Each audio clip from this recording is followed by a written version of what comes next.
Good evening, night owls, and welcome to Whisper Crowley, the place where stories linger long after the lights go out.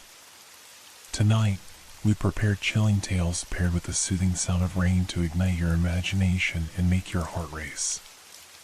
If you feel the cold creeping in, tap that like button. It helps keep the shadows alive. Tell us in the comments where you're listening from or share the scariest moment that sent shivers down your spine. Don't forget to subscribe. You wouldn't want to miss what lurks in the darkness ahead. The train. It was well past midnight when I arrived at the station, and something about it immediately felt wrong. The air was damp and cold, clinging to my skin like an unwelcome touch. Fog swirled lazily around my feet, thick enough to mask the edges of the platform, turning everything into a dreamscape. The only source of light came from a single, flickering street lamp, its pale glow barely strong enough to push back the encroaching shadows. The station was old, too old.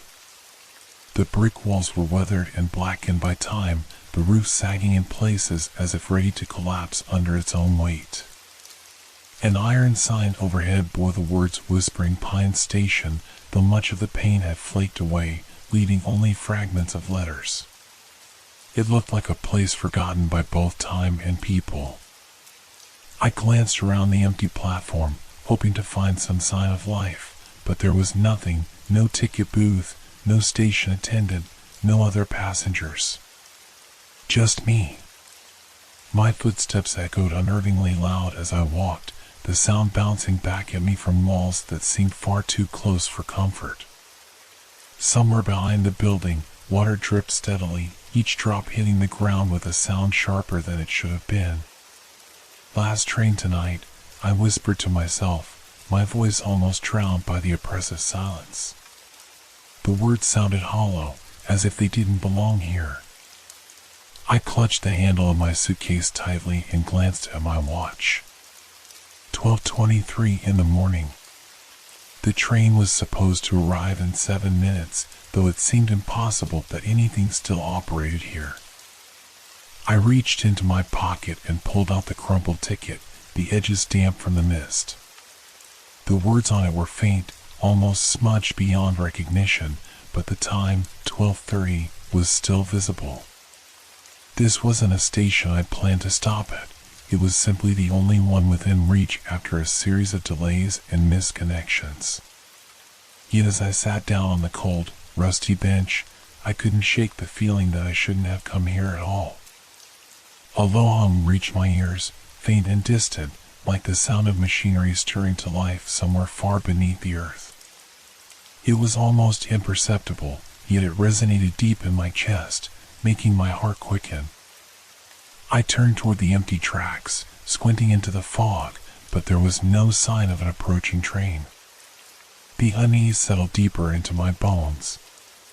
The longer I sat, the more aware I became of how wrong everything felt.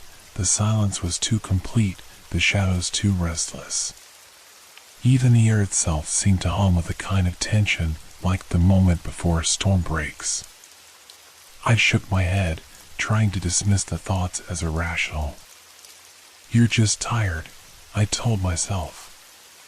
It had been a long day of travel, and my nerves were frayed. Still, no matter how many times I repeated it, the nagging question refused to leave me. Why does this place feel like it's waiting for something, or someone? The hum grew louder, faintly vibrating through the cold iron bench beneath me. I shifted uneasily, brushing a hand over my arms as goosebumps rose against the damp chill. The air felt heavier now, almost suffocating, as if the fog itself had thickened, closing in around the platform. I stood, glancing over my shoulder toward the empty station building. Its dark windows stared back like hollow eyes, and for a moment, I thought I saw movement behind the boarded-up glass. A shadow? A flicker? It was gone before I could be sure, swallowed by the shifting mist. Hello?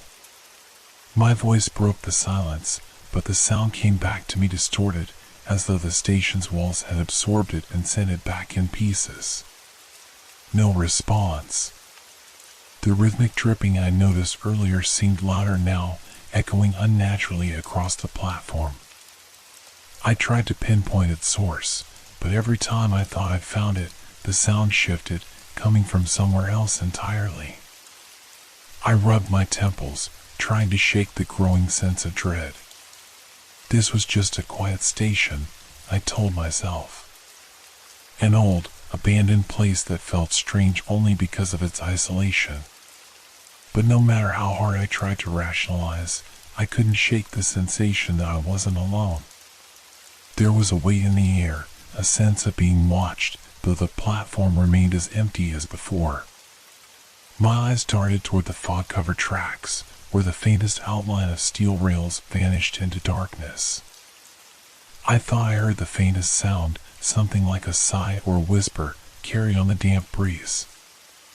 I spun around quickly, expecting to see someone, anyone, standing nearby.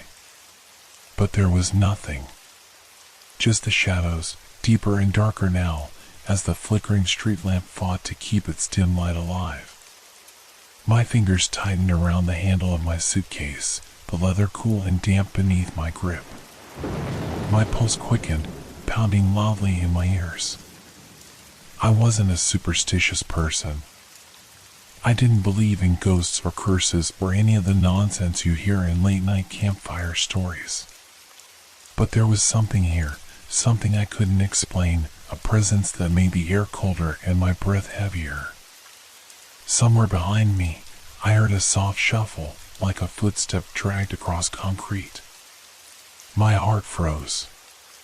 Slowly, I turned, scanning the platform again. Nothing. The mist swirled, almost playfully, as if it had something to hide. "You're imagining things," I whispered, though the words felt like a lie. My free hand clenched into a fist, nails digging into my palm. The feeling of being watched didn't fade, it grew stronger.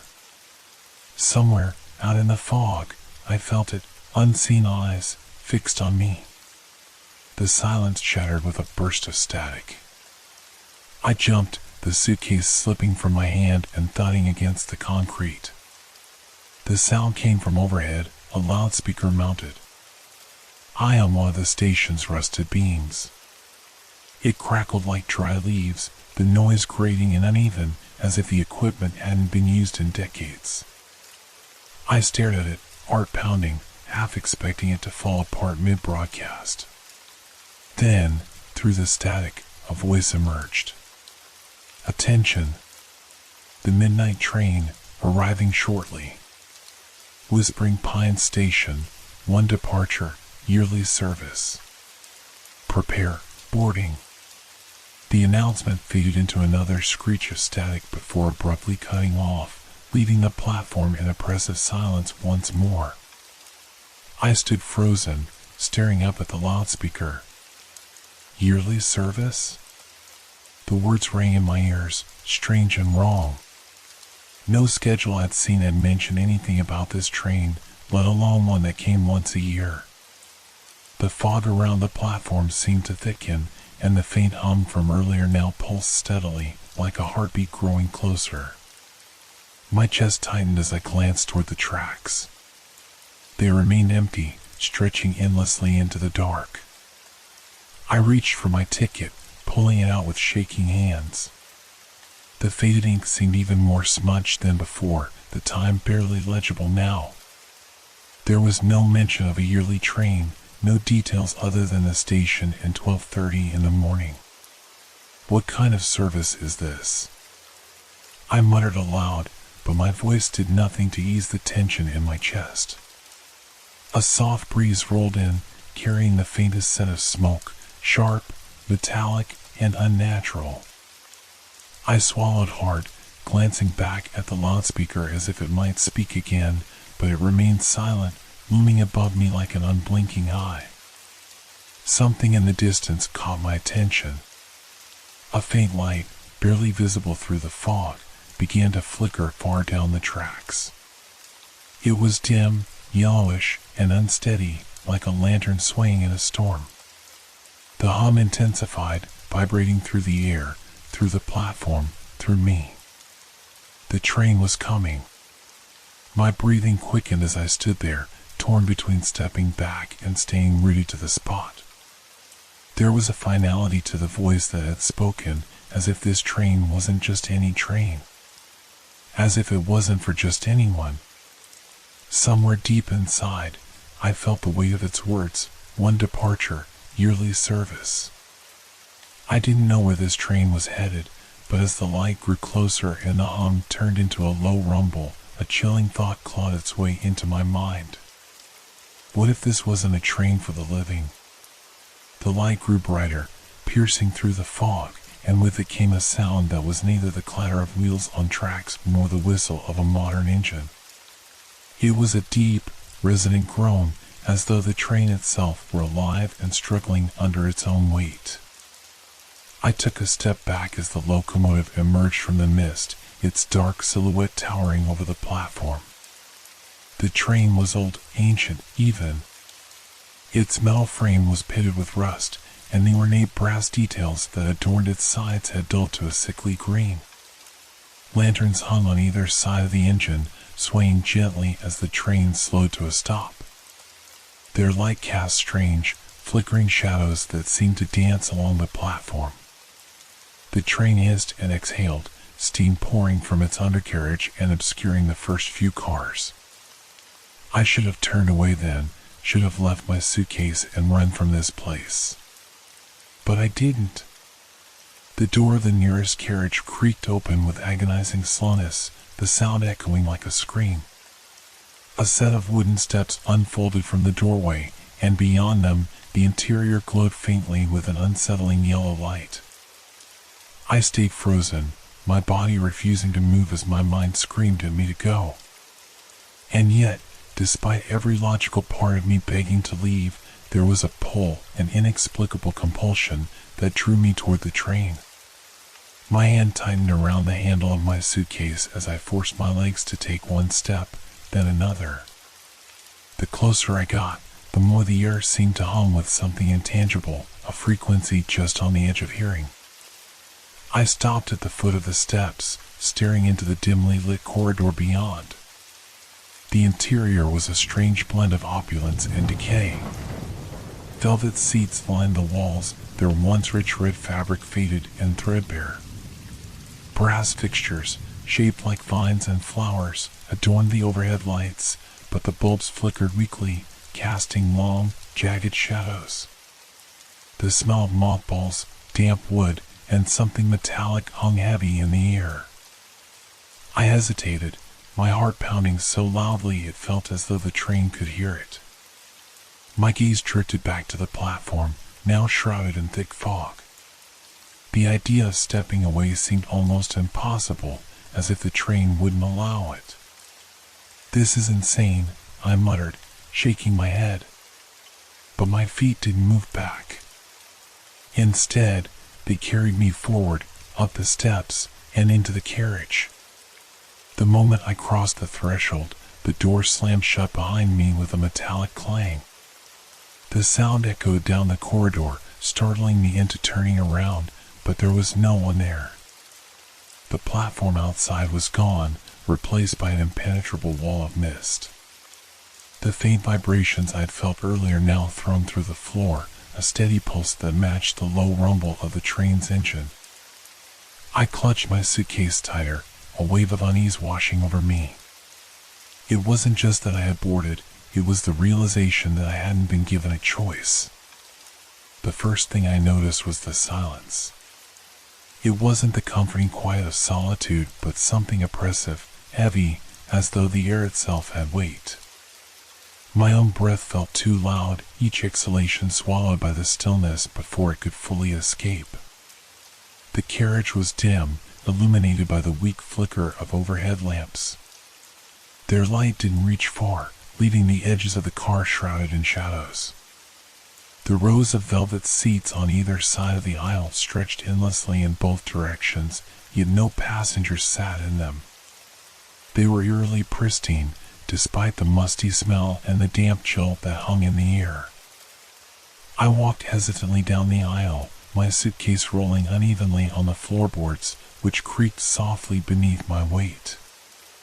The seats, though finely upholstered in a faded crimson, bore an unsettling detail. Each one had a small brass plaque affixed to its back, engraved with names.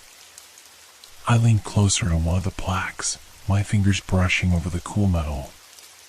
The name read William Carter, 1873. The engraving was precise and clean, as though it had been done yesterday, despite the tarnish surrounding it. I moved to the next seat. Margaret Hensley, 1901. A chill ran down my spine as I continued down the aisle, each plaque revealing another name, each accompanied by a year. The dates spanned decades, centuries even, but what unnerved me most was that none were recent. My unease deepened as I noticed other peculiar details. The brass fixtures along the windows were shaped like curling vines, but their design wasn't decorative, it was jagged, almost thorn-like, as though meant to deter anyone from opening the windows. I tried to tug one, out of instinct more than curiosity, but it wouldn't budge. The glass was fogged and smeared, offering no view of the outside. The air grew colder the farther I walked, and a faint, metallic scent seemed to follow me, clinging to the back of my throat. My eyes drifted upward to the luggage racks, where old leather trunks and dusty hat boxes rested, as though abandoned by their owners. Some bore initials burned into the leather, but their edges were worn and difficult to read. I paused by a seat with a nameplate that caught my attention, Noah Blackwood, 1912. My fingers trembled as I touched it, though I wasn't sure why. Something about the name felt familiar, though I couldn't place it. The train rumbled slightly beneath my feet, a low vibration that seemed to come not from the motion of the wheels, but from deep within the carriage itself. Suddenly, a sound broke the silence, a faint, rhythmic tapping. It came from somewhere behind me, growing louder with each beat. My heart leapt into my throat as I spun around, but the aisle behind me was empty. The tapping stopped as abruptly as it had started, leaving me frozen in place, my pulse racing. The stillness that followed was worse than the sound itself, an overwhelming void that pressed in from every direction. For the first time, I considered the possibility that I wasn't alone on this train, and that whatever else was here had been watching me since I stepped aboard. The train lurched forward without warning, nearly throwing me off my feet. I grabbed the nearest seat for balance, my suitcase tipping onto its side and skidding a few inches down the aisle. The rumble beneath my feet intensified as the carriage groaned, its old joints protesting with metallic creaks and low, guttural vibrations. I turned toward the window instinctively, hoping to catch a glimpse of the station receding into the distance, but all I saw was blackness. No trees, no buildings, no stars. Just an inky void rushing past the fogged glass, swallowing everything beyond the train. It wasn't the darkness of night, either. This was deeper, thicker, as though the train were moving through a place where light couldn't exist. The lamps overhead flickered erratically, casting jittering shadows that played tricks on my eyes. For a moment, I thought I saw a figure standing at the far end of the aisle, a tall, thin silhouette shrouded in darkness. I blinked, and it was gone, replaced by the empty stretch of velvet seats. The train picked up speed, its motion smooth but unerringly fast. My ears popped, the pressure in the air shifting as though we were traveling somewhere far, far from where we'd started. I crouched to grab my suitcase, my hands trembling as I righted it. The familiar weight of it was oddly comforting, a tether to reality in the midst of growing absurdity. The sound of the train changed. It wasn't the rhythmic clatter of wheels on tracks I'd expected, but something deeper, a guttural, resonant hum that seemed to vibrate through my chest. I felt it in my bones, in my teeth, a frequency too low to hear yet impossible to ignore. I clutched the suitcase to my chest and sank into the nearest seat, my eyes glued to the window. The blackness outside seemed alive, shifting and swirling like ink dropped into water. Occasionally, faint shapes appeared within it, fleeting impressions of faces, hands, and forms that dissolved as quickly as they materialized. The sensation of motion grew stranger still. It felt as though the train wasn't moving across tracks, but through something intangible. Gravity shifted subtly, making it hard to gauge whether we were moving forward, upward, or down. Suddenly, the train's horn blared, a low, mournful wail that reverberated through the entire carriage. It wasn't a sound meant to warn or signal, it was a cry, long and haunting, that sent shivers racing down my spine. I closed my eyes and gripped the edges of the seat, willing myself to calm down. But even with my eyes shut, I could feel the strange energy in the air, a pulsing rhythm that seemed to sync with the beat of my heart. When I finally dared to open them again, I noticed something strange. The nameplates on the seats closest to me were no longer readable. The letters and dates had blurred, the engraved lines shifting as if trying to rearrange themselves into new names. I didn't understand where this train was going, but one thing was clear: I wasn't meant to be here. The overhead lamps flickered once, twice, then plunged the carriage into darkness. For a long moment, I sat there, frozen, straining my ears for any sound. The rumble of the train, once constant and reassuring, seemed to fade into the distance, replaced by a deep, unnatural quiet. Then, just as suddenly, the lights came back on, but not fully. They flickered erratically, casting weak, trembling beams of yellow light that barely reached the farthest seats. Shadows stretched across the floor like fingers, twisting and warping, dancing with the rhythm of the unstable light. Each time the lights blinked, the shapes they revealed grew more distorted, more wrong. A figure materialized at the far end of the carriage, its outline flickering like a candle caught in the wind. It was tall, but impossibly thin, with limbs too long to be human, and yet it wasn't quite there.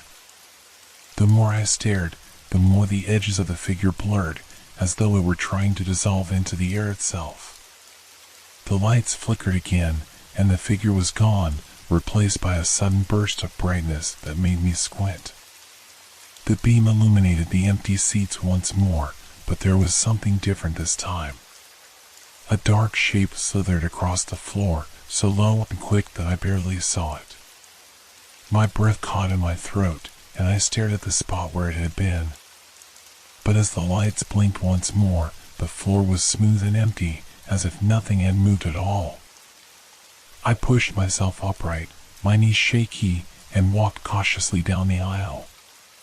The sound of my footsteps echoed unnervingly loud, swallowed by the unnatural silence. Every time the lights flickered, I saw flashes of shapes in the periphery, shadows that didn't belong, fleeting glimpses of things that moved just out of the corner of my eye. I reached the window, pressing my hand against the cool glass. The darkness outside had deepened, but now there was something else, something in the shadows. Thin, jagged lines seemed to stretch and retract, like tendrils reaching out to the train. I blinked, and they were gone, leaving only the empty expanse of blackness. The lights dimmed again, and this time they didn't return. The carriage was plunged into an abyss of shadow, the kind of dark that presses against your skin and suffocates your thoughts. My heart raced in my chest, the weight of the silence unbearable. Then, another flicker. This time, I saw it clearly. A figure, crouched low against the far wall, its face obscured by shadows, but its eyes were unmistakable. Hollow, black pits staring directly at me from the darkness. The light flickered again, and the figure was gone. I stepped back, my breathing ragged, my pulse hammering in my throat. The hairs on the back of my neck stood on end as I glanced quickly around the carriage, but nothing was there. Only the seats, empty and silent.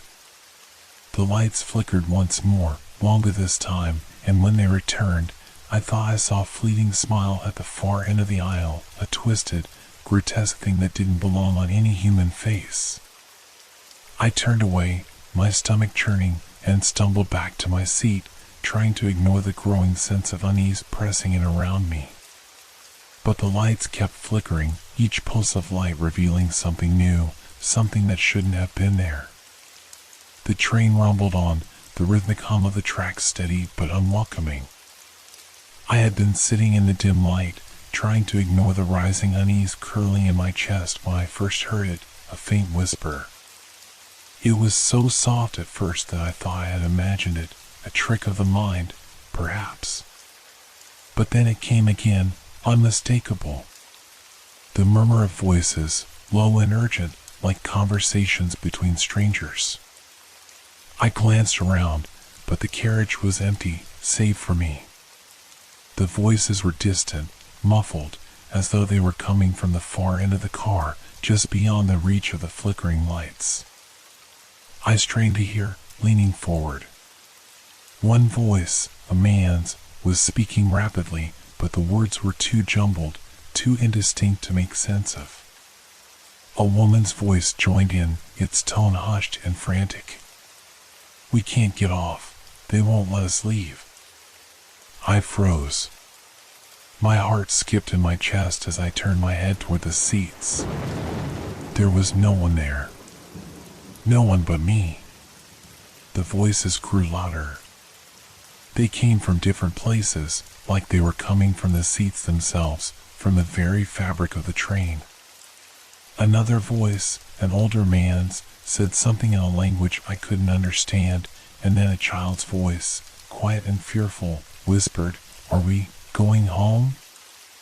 I jerked back in my seat, my pulse quickening. The words were impossible to ignore, pressing in on me from all directions. The conversations were growing louder, overlapping, becoming more distinct.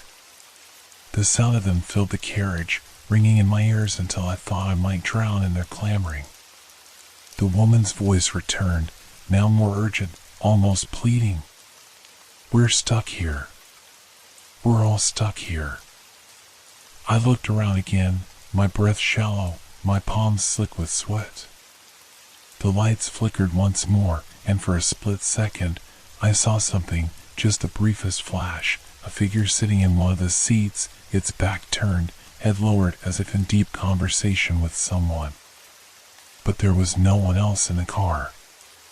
The voices grew clearer still, louder and more distinct. "Don't get on. Don't. It's not the same," the child's voice now echoed in the air, almost desperate. "Mama? Where are we going?" I could hear my own heartbeat pounding in my ears, deafening in the midst of the chaos. I felt a sudden, cold prickle of dread crawling up my spine as the conversations merged into a single chorus, rising to a crescendo, overwhelming me with their voices. "Get off the train. Please." I jumped up, my legs unsteady beneath me, as I frantically scanned the empty seats. There was no one there. But the voices, they were still there. Right next to me, behind me, all around. I could almost feel their breath, hot on my neck, hear their shuffling footsteps, feel the press of their unseen bodies. "Leave now. Leave while you still can." I staggered back toward the door, the whispers pressing against my skin like 1,000 unseen hands. The air had grown thick, suffocating, as though the train itself were closing in on me. I reached for the handle, my fingers trembling as I turned it. But just as my hand made contact with the cold metal, a new voice cut through the noise, clear and chilling. "It's too late." I spun around, but there was no one behind me. The voices fell silent, leaving nothing but the echo of their words in the stillness. The train continued to move forward, relentless and unstoppable, but I couldn't shake the feeling that something had just shifted. Something had changed. I stood in the middle of the carriage, my heart still pounding from the voices, my breath coming in shallow gasps. The silence now felt more unnerving than ever, as if the train itself were holding its breath. I could feel the weight of something unseen pressing down on me, an invisible force that seemed to grow with each passing second. I turned back to the aisle, my eyes scanning the now dimly lit rows of seats. At first, I thought I was imagining things. But when I looked again, I saw them, figures sitting where there had been none moments before. The first one was an elderly woman, her face pale and gaunt, her thin hair pulled back tightly in a bun. She sat perfectly still, staring straight ahead, her eyes unfocused, as though she didn't see anything at all. Her hands were folded in her lap, but her fingers trembled slightly. I took a cautious step forward, my eyes glued to her. There was something about the way she sat, her posture rigid, yet unnaturally stiff, that sent a chill racing up my spine. The faintest tremor passed through her, as if she were shivering from some unseen cold. But her gaze didn't shift. She didn't blink. I could feel the weight of her presence now, as though she were silently observing me, waiting for something. Then, just as quickly, I became aware of another figure, a man, perhaps in his 40s, with dark, disheveled hair and a jacket that looked far too formal for the occasion. He was sitting in a seat across from the woman, his gaze cast downward, his fingers gripping the armrest with white knuckles. His clothes were old-fashioned, as if he hadn't changed his outfit in decades. His face, too, was unsettlingly still. But the deeper I looked, the more I could see that there was something off about him. His eyes, wide and hollow, were ringed with dark circles, as though he hadn't slept in years. His lips parted slightly, and I thought I heard him mumbling something, just a faint, unintelligible murmur that made the hairs on the back of my neck stand on end. I moved further down the aisle, my feet moving almost of their own accord. And then I saw them, 2 children, one a little boy, the other a girl who couldn't have been older than 8. They sat side by side, their hands gripping the edges of the seat as though they were trying to hold onto something real. Their faces were pale, their eyes vacant and hollow, staring at nothing in particular. The boy's hair was tousled, as though he had just woken up, but there was something strange about his expression, something that was far too old for his age. The girl clutched a stuffed rabbit, its ears frayed and its fur matted. She rocked slightly back and forth in her seat, her eyes never leaving the empty space in front of her. I stopped in my tracks.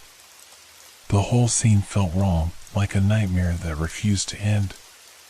The figures seemed to appear from nowhere, materializing in the dim light with no explanation, no warning. Each one was lost, disoriented, like they didn't know where they were or how they had gotten there. I took another step forward, closer to the woman. I was about to speak, to ask if she was all right, when her head turned slowly to look at me.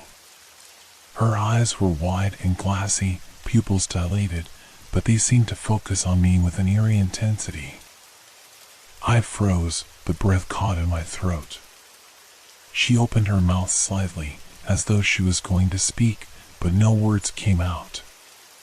Instead, a hollow sound escaped from her lips, something like a breathless sigh, heavy with despair. My hands trembled as I took a step back, my mind reeling with the sight of these people. Were they real? Were they part of some twisted illusion or hallucination brought on by this cursed train? The man across from her twitched, his eyes now darting to me. His lips curled into a faint, unsettling smile that didn't reach his eyes. And then the children. They, too, began to move, slowly at first, then faster, their heads jerking to face me with a sudden, unnatural speed. The boy's mouth opened, but no sound came from him. The girl's hands tightened around the stuffed rabbit until her knuckles turned white. I took another step back, my breath coming faster, my mind racing. Where were they from? Why were they here?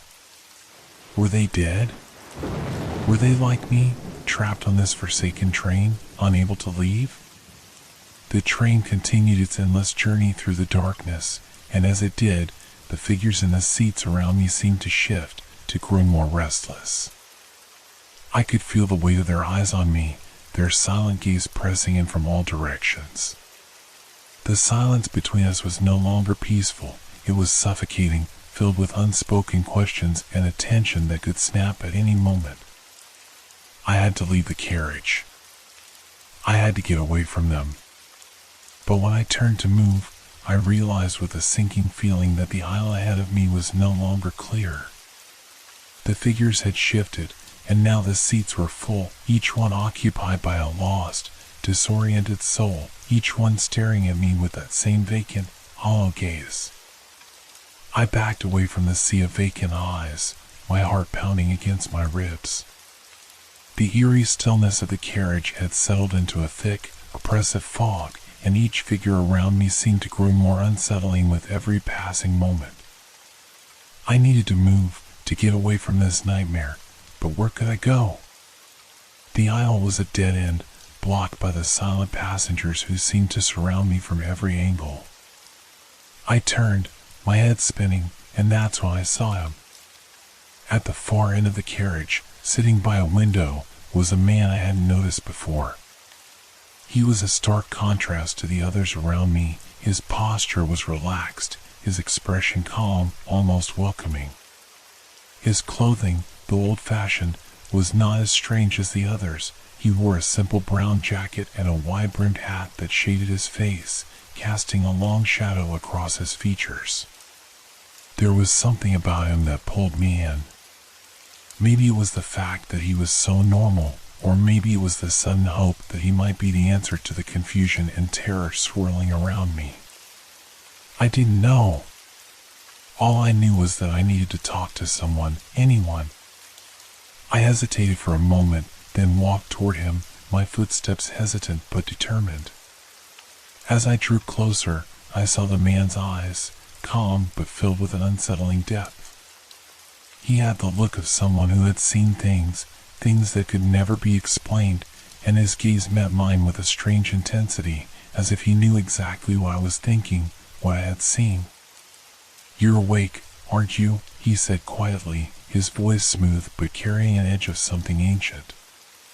"You've realized it, haven't you?" I stopped in my tracks, unsure if I had heard him correctly. "What do you mean?" I asked, my voice barely above a whisper. The man smiled, but it wasn't a reassuring smile. It was the kind of smile that came from someone who had long since given up on trying to make sense of the world. "You're not the first," he said, his voice growing softer now, almost as if speaking to himself. "No, you're not the first to board this train. You won't be the last, either. But you're still new." I didn't know what he meant, but my unease grew with every word. "What is this place? Where are we going?" I asked, trying to keep the panic from creeping into my voice. The man chuckled, the sound low and gravelly, like stones being dragged across the floor. "Ah, that's the question, isn't it? We're not going anywhere." "Not really." He paused, as though letting his words sink in. "This train doesn't take you where you want to go. It takes you where you need to go, whether you understand that or not." I stared at him, confused. "What do you mean? What do you mean by need to go?" The man shifted in his seat, and for a moment, his eyes glinted with something almost like amusement. "We're all passengers here. But not all of us are meant to reach the end of the line. Some of us," he trailed off, his voice lowering, "some of us are stuck between the stations. The hair on the back of my neck stood up. Stuck between the stations? What does that mean? The man's gaze never left mine, and for a long, tense moment, I thought he wasn't going to answer. Then, slowly, deliberately, he spoke again. You'll see soon enough. The others here, they don't remember. They've lost the thread, the memory of what they were, of who they were. But you're different. You're still awake. You're still holding on to the past. His voice grew darker now, the edges fraying. That won't last much longer. You'll start to forget, too. You'll start to slip. I felt a wave of panic surge in my chest. Forget what? What am I supposed to forget? The man leaned closer, his voice lowering to a near whisper, as though sharing a secret. You'll forget who you were, where you came from. You'll forget that you don't belong here. You'll lose yourself to the train, just like the others. I stumbled back, the weight of his words sinking in. I opened my mouth to say something, anything, but the words died in my throat. What could I say? How could I argue against what he was telling me? Something in his eyes told me he wasn't lying, that he knew exactly what was happening. You'll stay here, the man continued, his voice softening. Just like the rest of us. This train doesn't let you off. Not until it's too late. Too late? I echoed, my voice trembling. His lips curled into a sad, knowing smile. Too late to remember, too late to escape. We're all passengers, and this journey, he paused, shaking his head, it never ends. I felt a chill creep down my spine, and for the first time since boarding, I truly understood the weight of his words. The man leaned back in his seat, the shadows from his hat obscuring his face once more. He didn't speak again, but the silence between us felt heavier now, as though the very air in the carriage had thickened. I turned away from him, my mind spinning with his cryptic warnings. The train rumbled onward, its endless journey through the void, and I realized, with a sinking feeling, that I might never understand what was truly happening here. But one thing was certain now, whatever it was, I wasn't alone. There were others, just like me, stuck in the same place, bound to this cursed, endless ride. The days, or what felt like days, on the train began to blur together. Time, it seemed, no longer held any meaning. The train moved through the darkness, its destination unknown, and the other passengers, those strange, silent souls, became my reluctant companions. I had tried to engage with them, to learn something more about this place, but most of them were like the old woman, the man in the brown jacket, and the children, lost in their own worlds, staring off into the distance, their eyes glazed over as if they had long forgotten who they were or how they had come to be here. But there were a few who seemed different. One evening, if it was indeed evening, I found myself sitting in the car's dim light, staring out of the fogged-up window. My mind was restless, my thoughts swirling in a chaotic dance of fear and confusion. That's when I heard a voice. It came from behind me, soft and hesitant, like someone unsure whether they should speak. Are you new here? I turned around, my eyes landing on a man sitting alone in the corner of the carriage. He was younger than the others, perhaps in his 30s, with dark, tousled hair and a weary expression. He looked at me intently, as though he had been watching me for some time, waiting for the right moment to approach. I think so, I answered, my voice shaky. I don't know what's going on. I don't know how I got here. He nodded slowly, as though he had been expecting that answer.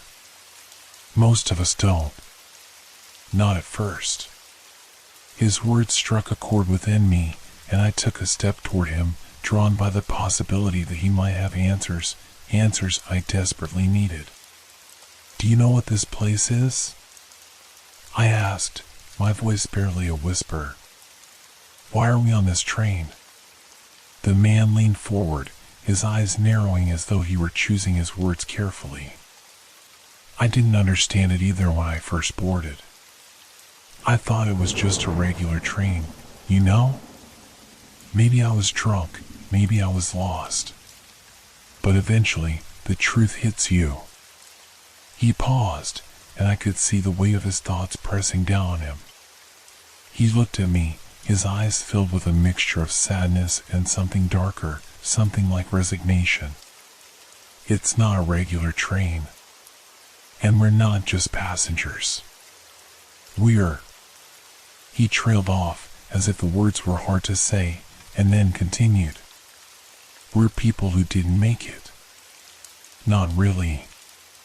People who died before their time, people who couldn't find their way." I froze, my breath caught in my throat. "What do you mean, people who didn't make it?" The man closed his eyes for a moment, his face etched with pain. "You ever wonder why we're all so lost? Why no one remembers how they got here or who they were before? Because we're not supposed to be here. We're stuck between the world we left and the one we're supposed to be in."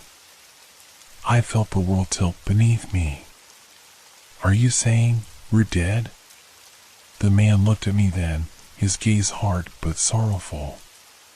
"Yes," he whispered. "We're dead, but we're not done. Not until the train reaches its final stop." I took a step back, my hands trembling at my sides. The room seemed to close in on me, the walls of the carriage pressing together as if the very air around me was thickening. I could feel the cold creeping into my bones. "But how do you know all this?" I asked, my voice rising in panic. "How do you remember?" "Why can't I remember?" He smiled faintly, though it was devoid of any real humor. "Because I've been here longer than you. Much longer." He stood up, the creaking of his seat breaking the stillness of the room. "Some of us remember who we were before. Some of us still try to hold on to the past. But it gets harder the longer you're on the train." "The train." He hesitated, glancing toward the dimly lit door at the end of the carriage. "It doesn't let you remember for long. It takes the past from you, bit by bit, until all you have is the journey." I stared at him, my mind struggling to process what he had said. "And the others?" "Some of them," he said, his voice quiet, "are still holding on to something. Some are trying to make sense of it, trying to get off the train. They share stories, hoping that if they talk about it enough, they can remember. They can escape. But it's all futile." I watched him, my heart pounding in my chest. "So, we're just stuck?" He nodded slowly, his face grim. "We're all stuck, but not all of us know it. Some of them," he gestured to the other passengers, "some of whom were sitting in their seats, staring into space, they've forgotten. They've given up trying to escape. They just sit there, waiting for the end." I could feel a cold knot forming in my stomach as his words sank in. My mind raced with questions, but the one that echoed above all others was, how much longer did I have before I, too, forgot? Before I became like them, lost, trapped, a passenger with no way out. "How do we get off?" I asked desperately, my voice tight with fear. The man's eyes darkened. "There's no getting off," he said, his tone grave. "This train doesn't stop, and it doesn't turn around. You either find a way to accept it, or you become one of them. And trust me, you don't want that." I took a shaky step back, my mind reeling. The truth of his words was more horrifying than I could have imagined. It wasn't just a train. It wasn't just a journey. It was a never-ending cycle, a trap for lost souls. And as the train rumbled on through the darkness, I knew with growing certainty that I was now a part of it.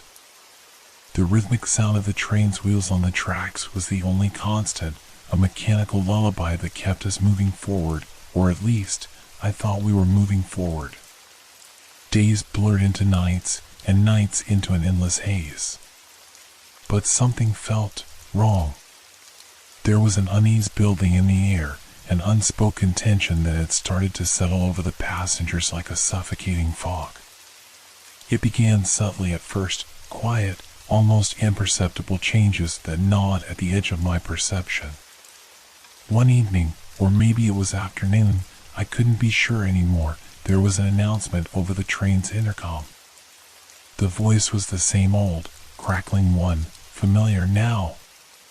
But the words sent a chill down my spine. Next stop, Penrose Station, it said, almost too casually, as if it were just another routine stop. But I knew something was off.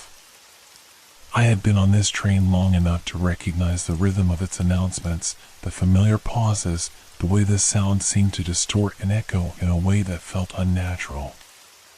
I glanced out of the window. The world outside was still nothing but an endless black void, stretching far beyond what I could see. There was no station in sight, no lights, no signs of life. The tracks below us seemed to stretch into infinity. I frowned, my stomach twisting. I couldn't remember when we had passed the last station. Had we passed one at all? The train didn't slow. The voice had mentioned Penrose Station as though it were something familiar. Yet, as I sat there, staring out into the darkness, I couldn't recall ever hearing of a Penrose Station before. A few of the passengers around me started to stir, murmuring in low, confused voices. Some of them looked up from their books or stared out the window in the same way I had, but no one said anything aloud. There was a strange, shared understanding that seemed to pass through the air, unspoken but undeniable. We were all aware of it, whatever it was. Time continued to stretch, becoming elastic and unreliable. Minutes felt like hours, and hours felt like days. The train rumbled on, its wheels screeching on the tracks. I tried to focus on the vague, flickering lights above, but they only seemed to add to the growing sense of disorientation. I turned to look at the man in the brown jacket, the one who had given me those cryptic warnings about the train. He was sitting across the aisle, his eyes closed, but I could tell that he was aware of the disturbance, too. Penrose Station? I whispered, leaning toward him. Is there really a Penrose Station? He opened his eyes slowly, his gaze heavy with a mixture of pity and resignation. Penrose. It's not real. Not in the way you think. He looked toward the window, his eyes far away. The train doesn't stop like you think it does. It's all an illusion. All of it. My heart skipped a beat. What do you mean? The man sighed, a long, weary breath that felt like the exhale of someone who had long given up on trying to explain the unexplainable. This train, it doesn't make stops the way you think. It doesn't follow a schedule. It doesn't follow any rules at all. Every station we pass, every stop they announce, it's just a lie. A trick to make you think this is real, to make you think you're going somewhere. But we have to stop eventually, right? We have to reach a destination, I said, trying to grasp onto something solid, something real. He shook his head slowly. No. We're not going anywhere. Not in the way you think. There's no destination. There's only the journey. And it never ends. A shiver ran down my spine. But what about the stations? What about Penrose? His lips curled into a grim smile. Penrose isn't a place. It's an illusion. All the stops we pass, they aren't real. They're memories, echoes, reminders of places you thought you knew. Places you left behind. I stared at him, feeling the weight of his words settling in like a thick fog. The reality of the train, the truth of what he was saying, began to sink in slowly, painfully. I turned back to the window, trying to force my eyes to focus on something, anything. But there was nothing there, just endless, empty space. The tracks stretched on and on, disappearing into the void. The intercom crackled again. Next stop, Penrose Station, the voice repeated, as if nothing had changed. I swallowed hard, trying to ignore the rising panic in my chest. What do we do now? I asked, looking at the man again. He gave me a small, resigned shake of the head. We wait. We wait for a stop that will never come. The train pressed on, the sound of its wheels grinding against the tracks the only thing that seemed real in this place. But I knew, deep down, that the stops were a lie. There were no destinations. No way out. I wasn't sure if I was more afraid of the endless journey ahead or the terrifying realization that I might never leave this place, never find a way back to the world I had once known. It wasn't just the strange, unsettling phenomena that made the atmosphere inside the train feel so oppressive. It was the way everything seemed to shift when I wasn't looking directly at it, the way the reflections in the windows didn't quite match reality. At first, I thought it was a trick of the dim lighting, the flickering lamps casting shadows that played tricks on my eyes. But soon, it became clear that it was something more. One evening, I sat by the window again, staring out at the swirling darkness beyond the glass. The air was thick with the low hum of the train and the soft murmur of other passengers, though no one spoke directly to me anymore. They seemed lost in their own worlds, drifting through their own endless loops of memory and regret. I couldn't help but notice how their eyes looked vacant, hollowed out by the journey. I turned my gaze to the window beside me, trying to catch a glimpse of something, anything, that could tell me where we were. But the only thing reflected in the glass was my own face. Or at least, I thought it was. The longer I stared, the more distorted it became. I blinked hard, trying to shake off the strange feeling that was creeping up my spine. But as I looked back at my reflection, it seemed wrong. The version of me in the glass didn't match the person I knew myself to be. My face was twisted in fear, eyes wide and hollow, a faint expression of terror frozen on my features. I could almost hear the voice in my head, telling me I had been here too long, that I had become the fear I had been running from. Why are you here? I heard someone whisper softly from behind me. I spun around, my heart pounding, but no one was there. The train continued to rumble on through the endless night. I turned back to the window, and this time, the reflection staring back at me was no longer just mine. Behind my face, I saw something else, shifting, blurry shapes, like shadows in a fog. The faces of the other passengers began to appear, their reflections warping, their expressions contorted into strange, unsettling masks. It was as though their fears were being drawn out into the glass, as if the train itself was pulling the darkest corners of their minds to the surface. There, in the reflection, I could see the woman in the corner, her hands wringing nervously as she stared out the window. But her face was twisted, stretched in a grotesque grimace of guilt, her eyes wide with terror as if she were reliving some terrible memory. A brief flash of an image passed before my eyes, a child, small and frail, clutching a doll with wide, frightened eyes. I could almost hear the woman's voice, though she never spoke aloud. I didn't protect you. I didn't save you. I looked away quickly, my breath coming faster. But it wasn't just her. I turned to look at the man sitting across the aisle, his eyes flickering nervously between the window and the floor. His reflection in the glass was not the same calm, composed man I had seen before.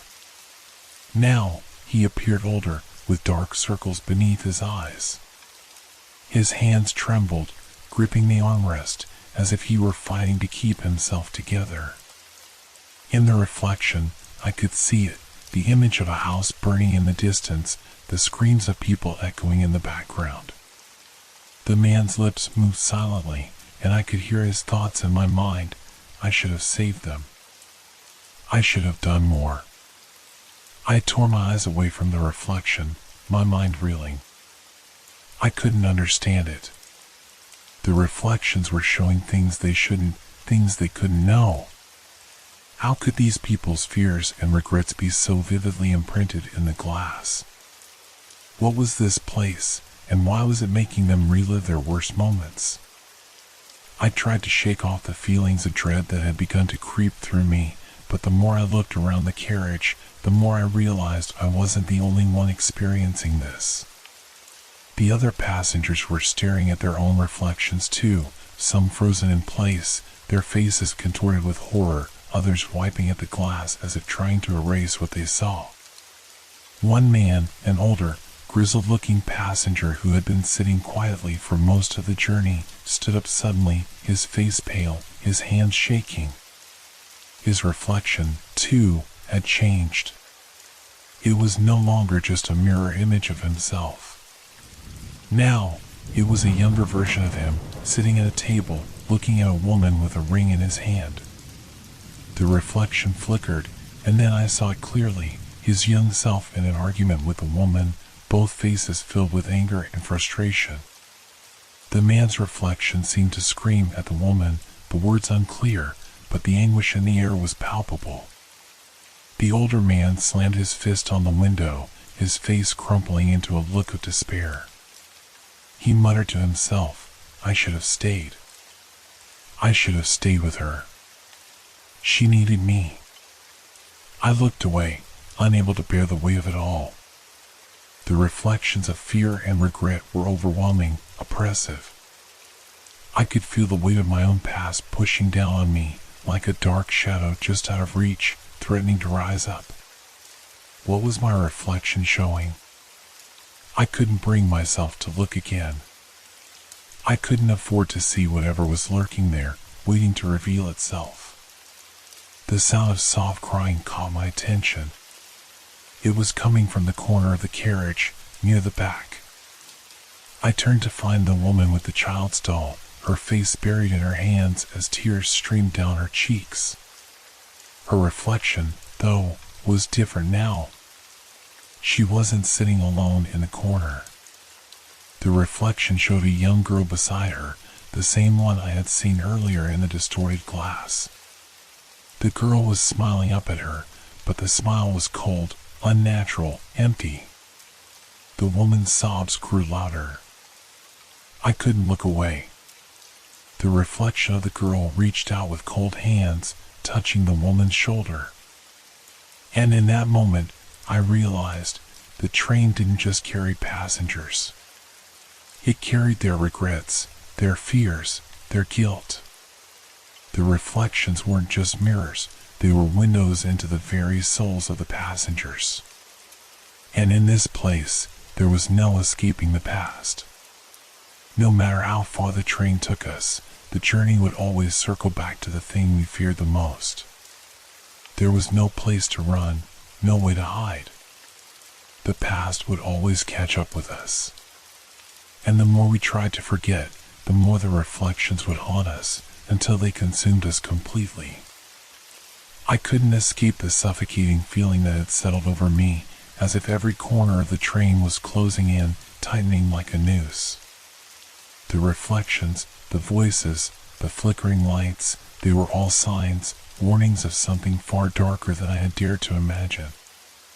And still, despite all the dread weighing on me, I couldn't help but wonder, what was this place?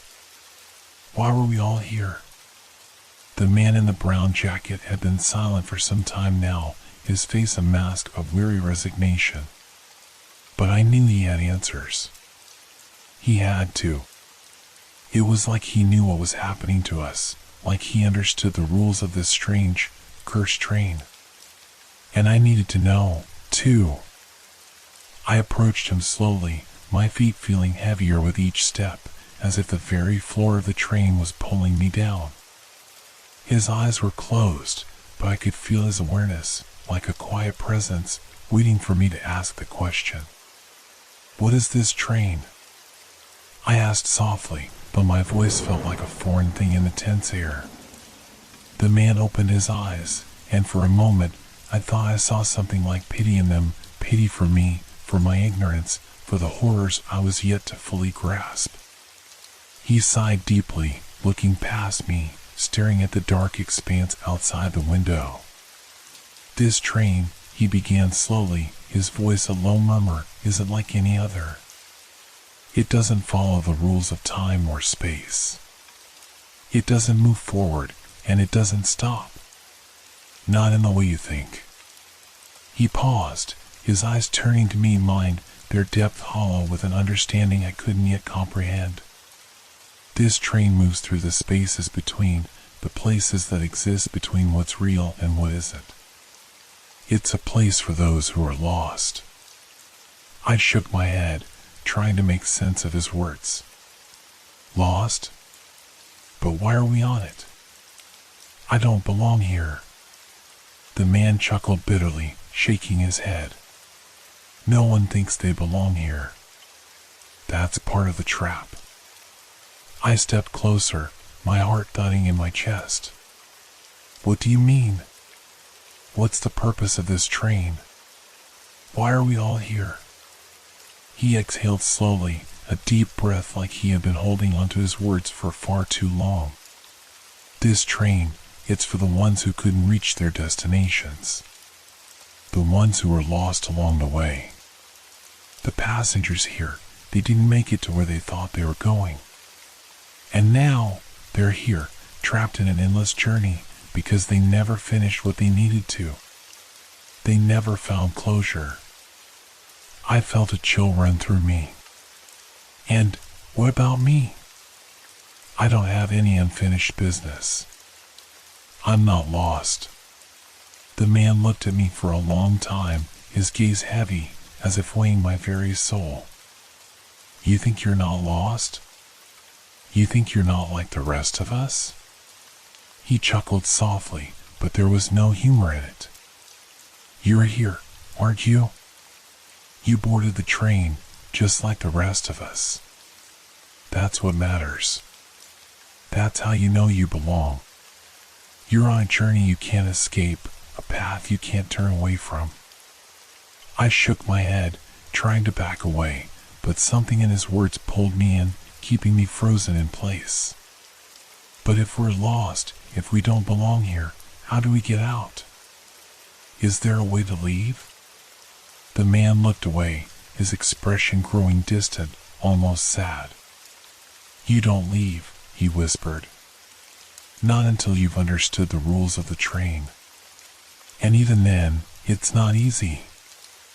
I leaned forward, my voice urgent. "What are the rules?"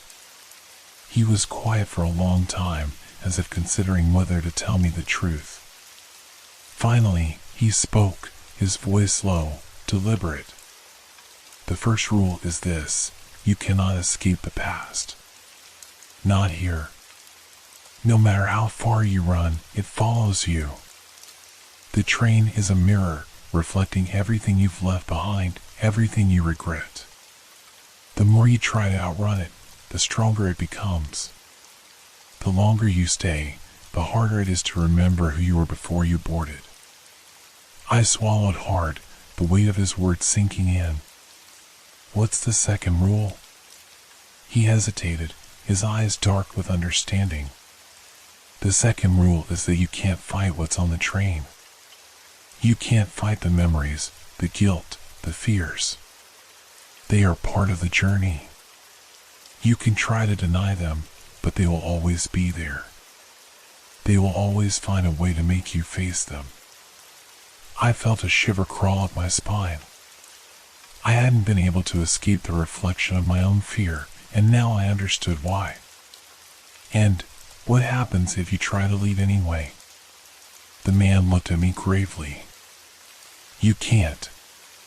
If you try to escape, the train will change. The tracks will shift, and you'll never reach the end.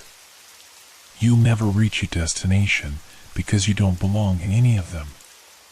This is where you are now, and no one leaves until they've truly accepted it. I shook my head, desperate for a way out. So there's no way to escape? His lips curled into a grim, sorrowful smile. Escape isn't the point. Understanding is. He turned away from me, his voice almost a whisper now. The train doesn't let you go until you've come to terms with everything you've left behind.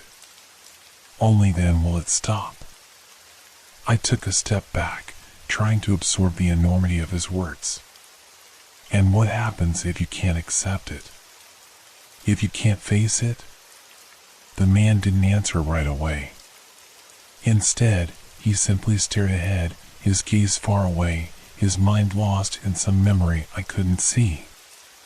Then you remain here, he said quietly, almost to himself. Forever, wandering through the endless corridors of regret and fear. The train doesn't stop. It never does. Not until you understand that there's no going back. I turned away from him, my mind racing. The rules were clear now. This train, this place, it was a prison. And I had no idea how to even begin accepting what I had left behind. I had no idea if I could ever face the truth that the man had spoken. But I knew one thing for sure. I was trapped, just like the rest of them, and there was no escaping the truth of this journey. Not now.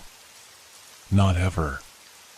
The train had become a place of disquieting repetition, the hum of the wheels against the tracks filling the silence like an eternal heartbeat.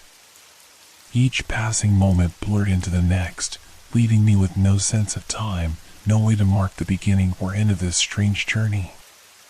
The longer I sat, the more I felt like I was slipping into a waking dream, one where nothing made sense but everything felt familiar. I couldn't shake the conversation with the man in the brown jacket. His cryptic words echoed in my mind like a chant, each rule of the train locking me in a cage of fear and confusion. I knew now that escaping wasn't possible, not in the way I had hoped. But then, something strange happened. As I walked the carriage, my steps slow and heavy, something caught my eye. At the far end of the car, just past the other passengers, I saw it, a door. It wasn't there before. I was certain of it. The door seemed to materialize out of nowhere, tucked away behind a dark, narrow alcove where I hadn't noticed it earlier. It looked entirely out of place, rustic, as though it belonged to another time. Its wooden frame was dark and worn, and the handle was a tarnished brass knob, round and gleaming faintly in the dim light of the carriage. It wasn't a door that should be on a train. In fact, it shouldn't have been there at all. I approached it cautiously, my heart pounding in my chest. The other passengers didn't seem to notice it, or perhaps they were too consumed by their own fears and regrets to care. Their eyes were vacant, staring into the distance or into their reflections. It was as though the door wasn't even there. But I could feel it. I could feel its presence, like a shadow that reached out to pull me in. I reached out to touch the door handle, my fingers trembling. The moment my skin made contact, a cold jolt ran through me. The door was ice cold, unnaturally so, like it had been frozen in time. My mind screamed at me to turn away, to ignore it and leave it alone. But there was something compelling about it, something that urged me to open it, to see what lay beyond. I took a deep breath and turned the knob. The door creaked open slowly, the sound echoing far too loudly in the stillness of the carriage. On the other side, there was nothing but darkness. Not the usual blur of the passing night, but a deep, suffocating blackness that seemed to stretch on forever. The air beyond the door felt colder, heavy with an oppressive weight that pressed against my chest. I hesitated. What if this was another trap? What if this was just another part of the train's twisted game, designed to lead me further into madness? But even as I considered the possibility, I knew I had to look. I stepped through the door. The moment I crossed the threshold, the atmosphere shifted. The train's hum faded into nothingness, replaced by an eerie, bone-chilling silence. I was no longer in the carriage. I was in a place that defied explanation. The room beyond the door was vast, empty, and dimly lit, as if I had stepped into some liminal space between worlds. There were no windows, no walls, just an endless stretch of dark, shifting shadows. The floor beneath me was uneven, a cold stone that seemed to pulse with an unfamiliar energy. And in the center of the room, there was someone waiting. A figure stood there, unmoving, bathed in a dim light that seemed to emanate from nowhere. It was a person, or something that resembled a person, but their features were blurred, distorted, as if they were both there and not there at all. The figure's presence was both familiar and alien, like a half-remembered dream, just out of reach. My pulse quickened. "Who are you?" I whispered, my voice barely a breath in the oppressive silence. The figure didn't answer. Instead, it raised one hand slowly, pointing toward the shadows at the far end of the room. And as it did, I saw them, shapes moving in the dark. Faint, indistinct forms that flickered and twisted in the shadows. I stepped back instinctively, the door still open behind me, its cold breath brushing against my skin. But when I turned to look at it, the door was no longer there. In its place was just a wall of darkness, stretching endlessly in both directions.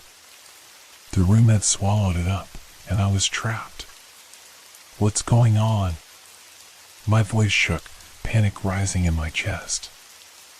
I felt the weight of the figure's gaze on me, though it had no eyes. I couldn't explain it, but I knew it was watching, waiting for me to do something. The air around me seemed to grow thicker, heavier, pressing on me from all sides. The shadows in the room shifted, growing more distinct, more defined. They were people, or at least, they had been people. I could see their faces now, twisted in expressions of grief and terror, their eyes wide with unspoken horror. They were the lost ones, the ones who had boarded this train and never returned. The ones who had never escaped their regrets. I turned to run, but my feet wouldn't move. It was as if the shadows were holding me in place, their grip tightening with every breath. I couldn't breathe. I couldn't think. The air was thick with the weight of unspoken things. And as I struggled against the invisible force holding me, I realized with a terrible certainty that the rules of this train were not just things I could understand, they were things I had to accept. The door was gone, and I was left in this place. A place where there was no escape. No way back. The figure in the shadows raised its hand again, and this time, the gesture was unmistakable. It was a warning. A promise. "You are one of us now." I could feel the cold in my bones, as if the very air had turned to ice, seeping into my skin and freezing the marrow in my bones. The moment the door had vanished, the vast emptiness of the room had swallowed me whole, and all I was left with was a single corridor stretching endlessly into the unknown. The light here was faint, dim, as though it were reluctant to shine. The shadows clung to the walls like something alive, something hungry. I stepped forward, my footsteps echoing off the cold, stone floor with an unsettling resonance, louder than I wanted them to be. The sound seemed to linger in the air, reverberating around me like the distant toll of a bell, marking the passage of time, if there even was time here. As I ventured deeper into the corridor, the whispers began. At first, they were faint, little more than the rustling of a breeze or the soft crackling of static in my ears. But as I moved forward, they grew louder.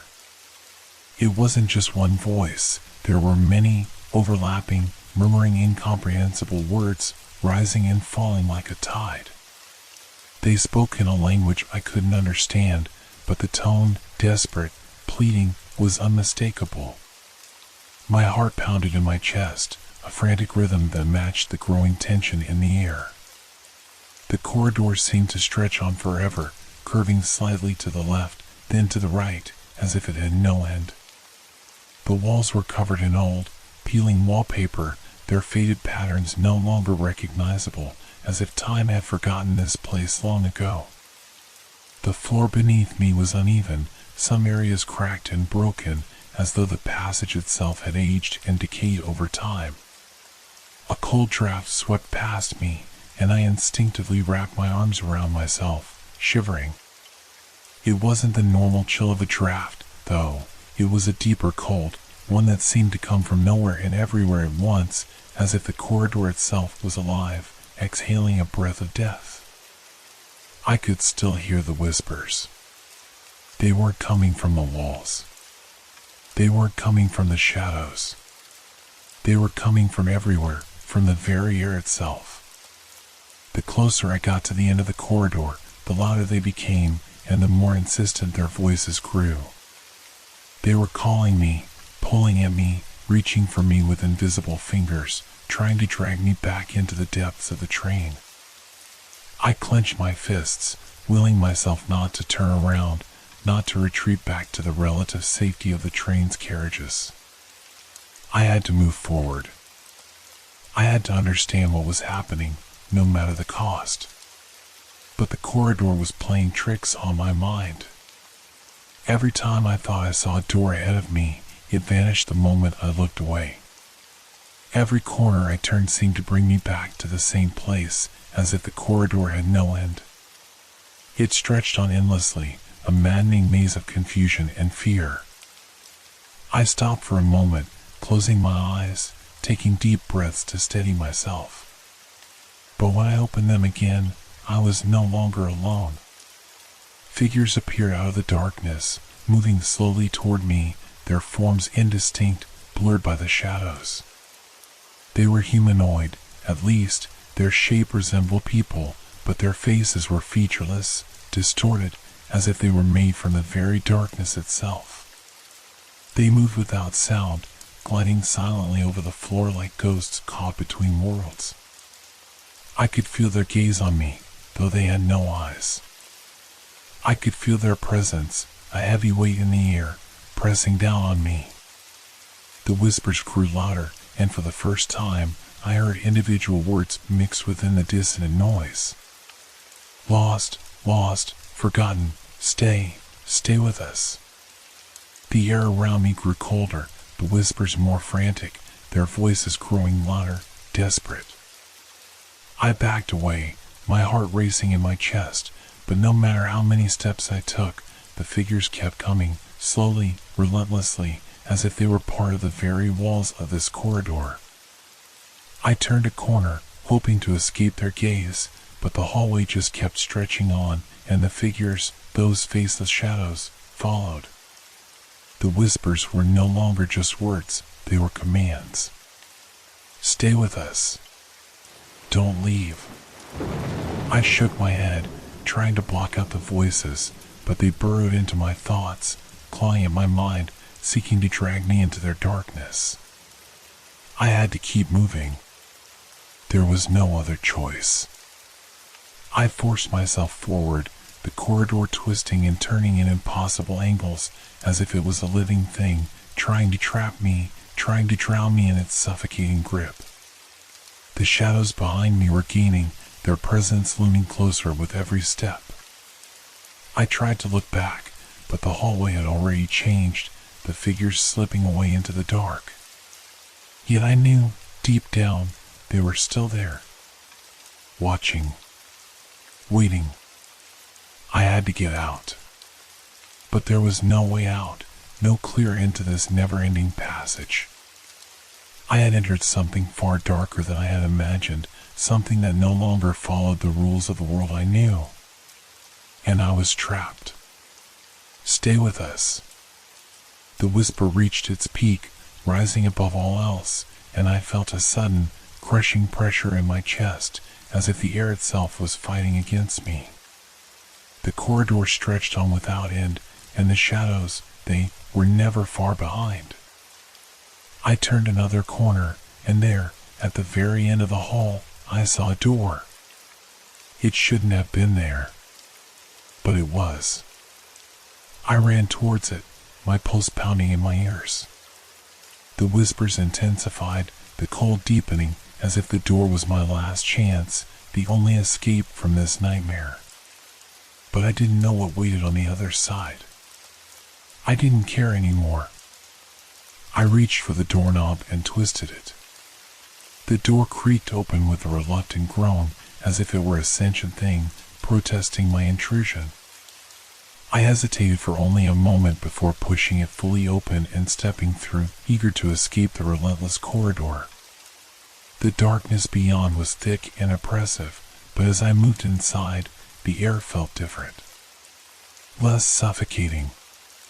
The cold was still there, but it was tempered by something else, a faint warmth, as if this place had once been alive, filled with memories and stories long since forgotten. I found myself in a room that seemed to stretch endlessly, walls lined with rows of wooden shelves covered in dust and cobwebs. The faint light from the corridor barely touched the room's depths, casting long shadows that twisted and danced on the walls. The air smelled of old paper and something earthy, like the scent of decaying leaves, or perhaps the remnants of something far older, something that no longer had a name. The first thing that caught my eye was a long wooden table in the center of the room, its surface scratched and worn, as though it had seen years of use. Scattered across the table were old, faded papers, maps, letters, photographs, all of them discolored and curling at the edges, as though they hadn't been touched in decades. Some of the photographs showed smiling faces, but their eyes were obscured, as though the memories themselves had been erased. I reached out, carefully picking up one of the photographs. The people in it were unfamiliar, their clothing old-fashioned, their expressions too perfect to be real. But there was something about the photo, something about the way their faces were frozen in time, that made a shiver crawl up my spine. I placed it back on the table, suddenly feeling the weight of the room pressing down on me. The walls were lined with forgotten things, old suitcases, trunks, and crates piled haphazardly, their contents spilling out in forgotten disarray. Clothes lay half-finished, abandoned mid-stitch, their threads trailing like half-forgotten dreams. But what unsettled me most were the scattered objects, small things, seemingly insignificant, yet all of them had the same eerie, haunted quality. A broken pocket watch, its hands frozen at midnight. A child's toy, a small wooden horse with chipped paint. An old mirror, its glass clouded and dark, the reflection of the room distorted in a way that made it seem like something was moving just beyond the edges of the glass. I couldn't help but feel that these were the remnants of people who had once lived here, or perhaps had once been here. The train, I realized, wasn't just a place of passage. It was a place of endings. These rooms were the tombs of forgotten lives, a collection of ghostly remnants from those who had boarded the train and never returned. As I stepped deeper into the room, I caught a glimpse of something moving out of the corner of my eye. I spun around, my heart leaping into my throat, but found nothing. Yet I knew. I could feel it in my bones, in the thick air, that something was there. I turned back to the shelves, my eyes scanning the abandoned possessions more carefully. The longer I stayed, the more I realized that the room wasn't just filled with objects, it was filled with memories. I could almost hear them, floating in the air, caught in the stillness. An old clock ticked, though there was no clock to be found. A soft, rhythmic tapping echoed from somewhere behind me, though I saw no one. The faint whispers of voices crept up again, this time more distinct. They weren't speaking in some forgotten language, they were speaking to me. You shouldn't be here. I froze. Leave. The whispers grew louder, more insistent, like 1,000 voices calling out to me from the corners of the room. I could feel the pressure mounting, an invisible force pushing me, pulling me toward the door at the far end of the room, which I had somehow missed before. It was as though the room was alive, shifting and changing in response to my presence, twisting its shape to trap me here. I turned to leave, but the door wouldn't open. I pulled on the handle, but it resisted, as though something was holding it shut. The walls around me seemed to grow closer, their dark shadows pressing in from all sides. I was being suffocated by the weight of these forgotten lives, these broken pieces of history, and I could feel their sorrow, their regrets, pulling at me. The photographs, the letters, the remnants of a life that was never meant to be forgotten, they were all watching me now. I could hear them, feel them, their eyes boring into me, as though they knew what I had done, as though they knew I was intruding on their space. I glanced around one last time, but the faces in the photographs were no longer smiling. Their eyes were wide, their mouths open in silent screams, as if they were begging for release from whatever dark fate had trapped them here.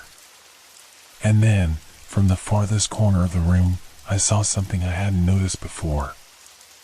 It was a small, closed box, nestled beneath a pile of tattered books. It was old, older than anything else in the room, its edges worn and frayed with age. Something about it called to me, a soft whisper, urging me to open it. I reached for the box. My hands were trembling as I carefully lifted the lid. The inside was empty, save for a small, folded piece of paper. I unfolded it. The handwriting was familiar, yet strange, like a memory I couldn't quite place. It was just one sentence. You are no longer the traveler. You are one of us now. The coldest chill I'd ever felt ran through my veins, freezing me in place. And as I read the words again, I realized that the whispers had stopped. The air was still, silent. But the room was no longer empty. I wasn't alone. The room grew colder, the silence suffocating.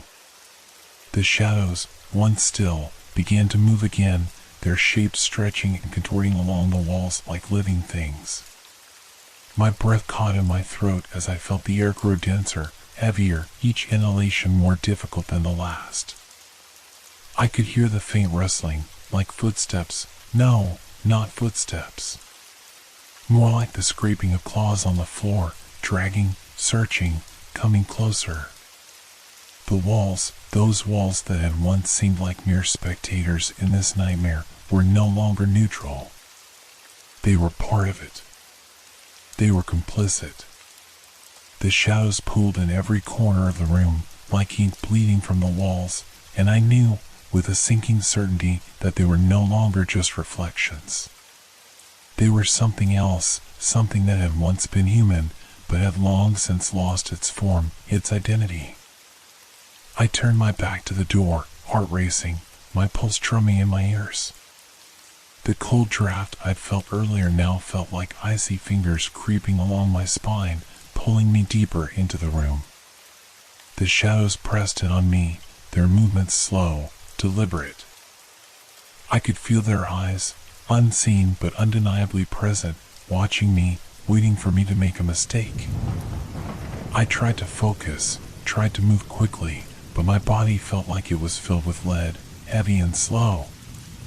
There was a sound now, a whisper, no, a hiss sweeping through the air like a snake slithering toward me. I spun around, my heart pounding. The shapes in the room were shifting, swirling around me like a storm. Dark figures loomed at the edges of my vision, their features blurred, indistinct, but their presence unmistakable. They were closing in, advancing on me from all sides.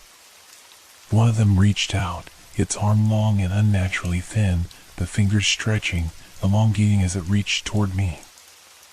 I stumbled back, my heart hammering in my chest as I backed into the nearest shelf. The cold metal of the shelf dug into my back, but it did little to anchor me to reality.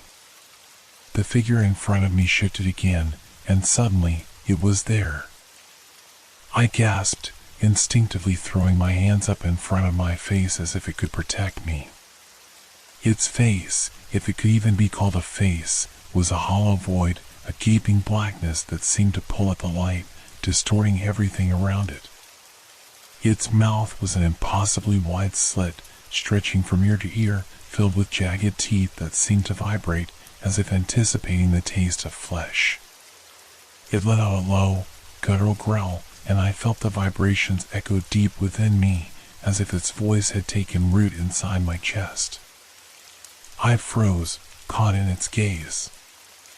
I tried to look away, but my body refused to obey.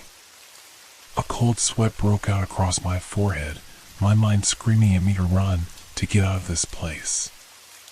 But the shadows wouldn't let me. They were everywhere now, closing in from every direction. The hiss grew louder, more pronounced, a chorus of disembodied voices whispering in unison, each one crawling over the others, faster, more insistent. You shouldn't have come here. You'll never leave. A voice, sharp, cracking, like glass breaking, cut through the chaos, snapping my thoughts into focus. I whipped my head around, searching for the source, but saw nothing. Just the shadows, swirling in and out of sight. But the voice was unmistakable. It wasn't from one of the figures. It was something else. Something older. I took a step back, my feet shuffling against the dusty floor, but there was nowhere to go. The shadows were everywhere. The shapes pressed closer, their forms darkening and twisting, growing more aggressive with each passing second. Their movements were erratic now, frantic, as if they were feeding off my fear, drawing strength from the terror that pulsed in the air. Leave, leave now. The voice whispered again, and I realized, with horror, that it wasn't speaking to me. It was speaking for them. The figures, the shadows, they weren't just creatures trapped in this place. They were its prisoners. They had been here so long that they had forgotten what it was like to be human, to be alive. And now, they were reaching for me, desperate to drag me down into the darkness with them. I stumbled toward the nearest shelf, my hand shaking as I fumbled with the objects on it, trying to find something, anything, to defend myself. My fingers brushed over an old metal wrench, and I gripped it, feeling its weight in my hand, as though it could somehow give me strength. But the shadows weren't afraid of me. They weren't afraid of anything. I could feel them closing in around me now, their whispers blending into a single, deafening chorus. The cold was unbearable, and every breath I took felt like it might be my last. My heart pounded violently in my chest, and I knew, deep down, that there was no way out. The door was still there, but the shadows had already claimed the space between us. There was nowhere to run. One of the figures lunged at me, its form rushing forward with terrifying speed. I raised the wrench instinctively, swinging it through the air, but it passed right through the shadow, as if it were made of smoke. The air seemed to distort, the shadows warping and twisting around me, closing in tighter and tighter. I was suffocating. And then, just as suddenly as it had started, the shadows stopped. The room fell silent, the oppressive weight of their presence vanishing as quickly as it had come. My hands were shaking, my body rigid with terror, but the room felt empty again. For a moment, I dared to believe I had escaped. But as I slowly lowered the wrench, a voice, a deep, guttural rasp, spoke from the darkness. "You cannot escape. You are one of us now." I froze. The voice wasn't a whisper this time. It was a command. And as the shadows reappeared, more aggressive, more solid than before, I realized the truth. There was no way out of this train, and I would never leave. Not alive. The shadows, though ever present, seemed to pause, as if holding their breath. The oppressive air thickened again, and just as my mind reached its breaking point, a new presence entered the room. It wasn't a whisper, or a hiss, or the crushing weight of the shadows. It was something else. Something more defined. I turned sharply, my heart racing once more, expecting to see another of the twisting figures that had plagued me. But instead, standing just beyond the threshold of the forgotten room, was a figure so still it was as though he had always been there, waiting. A man. Tall, with an air of meticulous authority. His uniform was old-fashioned, elegant in a way that seemed out of place in his decaying environment. He wore a dark coat, black gloves, and a silver pocket watch that gleamed faintly in the dim light. His face was pale, almost ethereal, framed by graying hair that seemed to drift in an invisible breeze. His eyes, however, were the most unsettling. Cold. Empty. Like the gaze of someone who had seen too much and had long ago stopped caring. The figure didn't move at first, standing like a statue, observing me with quiet detachment. My breath caught in my throat. Was he one of them? Another twisted soul who had once boarded this cursed train? Then, as if sensing my thoughts, he spoke in a voice that was calm, almost welcoming, but carried an unmistakable chill. "Ah, a new traveler," he said, his words slow, deliberate, as though he were savoring them. "I do hope you've enjoyed your stay so far." I recoiled, instinctively stepping back. My mind was still reeling from the encounter with the shadows, and now this man, this thing who had appeared out of nowhere, seemed to only deepen the sense of dread that had taken root in my chest. "Who are you?" I demanded, my voice trembling despite my efforts to steady it. "What is this place?" The conductor's lips curled slightly at the corners, but there was no warmth in the smile. "I am the conductor," he said, each word drawn out in a way that seemed to stretch the air between us. "I guide the passengers to their destinations." His gaze flicked toward the room around us, taking in the dust-covered shelves, the forgotten remnants of lives that had once been. Though not all who board this train find their way where they expect. I opened my mouth to speak, but the words caught in my throat. Something in his voice, in his presence, was suffocating. It was as if the very air around him bent to his will. He tilted his head slightly, watching me with those cold, unblinking eyes. "Don't waste your breath asking questions you don't want the answers to," he continued. "I won't lie to you, but I will tell you what you need to know."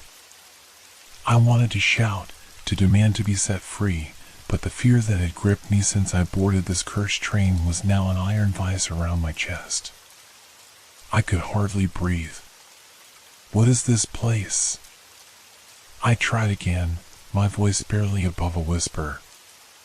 "Why am I here?" The conductor stepped forward then, his movement fluid and precise, like a shadow slipping through a crack in reality. "You are here because you chose to be," he said, his tone dark, yet somehow knowing. "The train is a bridge between what was, what is, and what will never be. A place where those who have lost their way must ride until their debts are paid." His eyes flickered to the shadows that still clung to the edges of the room, their forms pulsing with silent malice. You, too, are lost now. You may not realize it yet, but the path you've chosen cannot be undone. My chest tightened, panic rising within me like a choking wave. I don't belong here. I didn't choose this. The conductor's expression remained unreadable. You don't remember choosing, do you? He asked, his voice a quiet mockery. But you did. And now, you must face the consequences. A sudden wave of dizziness washed over me, and I staggered, clutching at the nearest shelf for support. Everything around me seemed to tilt, as though the very space I was standing in was shifting, rearranging itself, folding in on itself like a collapsing dream. The shadows flickered at the edges of my vision, their presence more intense now. They were waiting for something. Waiting for me. Listen carefully, the conductor said, his voice sharpening. You have two choices. He paused, letting the weight of his words sink in. You can continue this journey. A journey with no end, no escape. A journey that will stretch on for eternity, with no purpose but suffering. He stepped closer, his cold breath brushing against my skin, sending a chill deep into my bones. Or, he tilted his head, as though savoring the moment. Or you can make your own exit. But know this, the door to freedom is sealed. And the price, well, the price is one that you must pay. I stared at him, my mind racing. What do you mean? What price? The conductor's lips curved again, but it was not a smile. The price of escape is not something you're ready to understand. But when the time comes, you'll know it. You'll feel it. And you'll wish you never heard the offer. A low, distant noise echoed through the room, a horn, deep and mournful, like the sound of a train far off in the distance. It was followed by the faint rumble of wheels turning, the vibrations from the unseen train growing stronger with each passing second. The conductor's gaze flicked toward the door, and then back to me, his expression unreadable. The train moves forward, he said quietly, his voice almost lost beneath the rumble of the train's unseen progress. And so must you, whether you accept the truth or not. Before I could respond, he turned, his figure vanishing into the growing shadows with a fluid motion. The sound of his footsteps, though muted, echoed like a death knell in the silence that followed. I was alone again. But nothing felt the same. I had been given a choice, a terrible, unimaginable choice, and though I didn't fully understand it, I knew that whatever path I took, it would lead to my destruction. The conductor had made that much clear. But the question remained, which destruction was preferable? The train rumbled forward, and I felt the inexorable pull of its motion. We were hurtling toward a place that didn't exist. And I was part of it now, as much a prisoner as those who had come before me. I stood alone in the dim corridor, my breath still shaky from the encounter with the conductor. His words rang in my ears, heavy and oppressive. The price is one that you must pay. What did that mean? And why did it feel like he was toying with me, leading me into despair with every step I took? My thoughts were a whirlwind of fear and confusion, but deep down, a flicker of something else stirred, hope. It was faint, fragile, but it was there, as if the smallest shred of light had slipped through the cracks in the darkness. I turned away from the shadows that lingered around the edges of the hallway, my mind desperate for something, anything, that might offer a way out. I walked, moving without purpose at first, simply needing to escape the haunting stillness that pressed in around me. That's when I saw it. Half hidden beneath a layer of dust on one of the shelves in the forgotten room was a small, weathered journal. Its leather cover was cracked, and the pages inside looked old, worn with age and use. My heart quickened as I reached for it, the sensation of finding something real in this place, a tangible, solid object, making me feel as if I had stumbled upon an anchor in the storm. I flipped the journal open with trembling hands, each page filled with the hurried, frantic scrawl of a previous passenger. The ink was faded in places, but the words were still legible. The entries began innocuously enough, notes about the mundane, the ordinary. But as I read on, the tone shifted, growing more frantic, more desperate. The later entries revealed a slow unraveling, as if the writer had begun to realize the truth too late. Day 1. I'm not sure why I'm here. It doesn't make sense. I was on my way to the city when the train, well, it doesn't matter. But this place, it doesn't feel right. It's like we're moving in circles, and the stops, they don't seem real. Not in the way I remember them. Day 3. I've asked the conductor, but he won't answer my questions. He keeps telling me to ride the journey out. I've seen other passengers. Some are just staring into space, not saying a word. There's something wrong with them. And yet, they look familiar. I feel like I've met them before. Day 5. I've tried to leave. I went to the door, but it's always locked. The walls seem to shift as I walk down the corridors.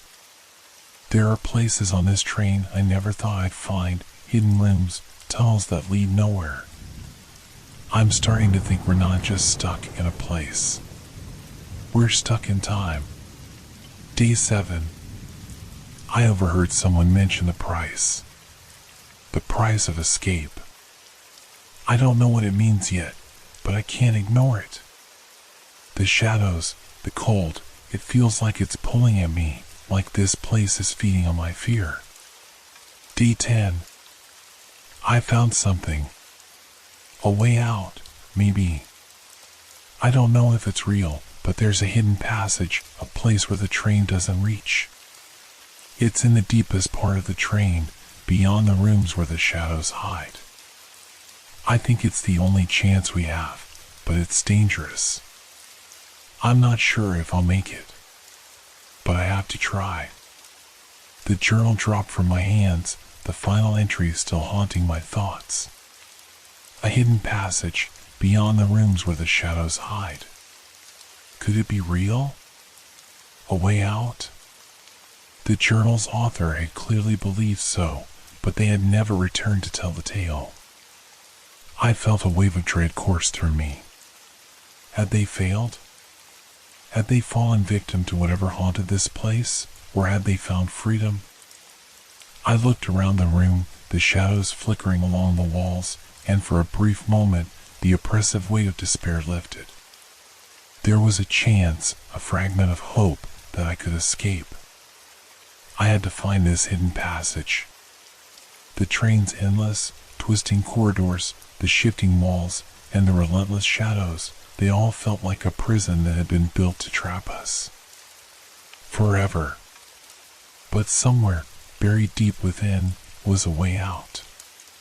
The thought filled me with both terror and exhilaration. But time was running out. I knew the conductor's words had been true. This train was not moving toward any destination. We were not passengers anymore, we were prisoners. If I didn't act soon, I would become one of them, another lost soul, wandering the train for eternity. I stood up, gathering my resolve. The passage, wherever it was, had to be found. I couldn't stay in this suffocating prison of time and shadows. I had to find it, before the price became something I could no longer escape. With the journal clutched tightly in my hands, I turned toward the deeper parts of the train, toward the unknown, and toward whatever fate awaited me there. The train rumbled around me, its motion relentless, but now I had a purpose, a reason to move forward, however dangerous it might be. The shadows followed me, but I no longer feared them. The light of hope was enough to guide me through the darkness. The train's groan reverberated through the metal walls, a constant reminder of our relentless motion through a space that defied time and logic. My footsteps echoed in the long corridors, the sound hollow and unnerving. The journal, the small, fragile journal that had sparked the faintest flicker of hope, was still clutched tightly in my hands. But with each passing moment, I began to feel a gnawing sense of urgency, a deep-seated dread creeping up my spine, as though I had missed something crucial in those final pages. Something that now, in the terrifying silence of the train, seemed far more important than it had when I first read it.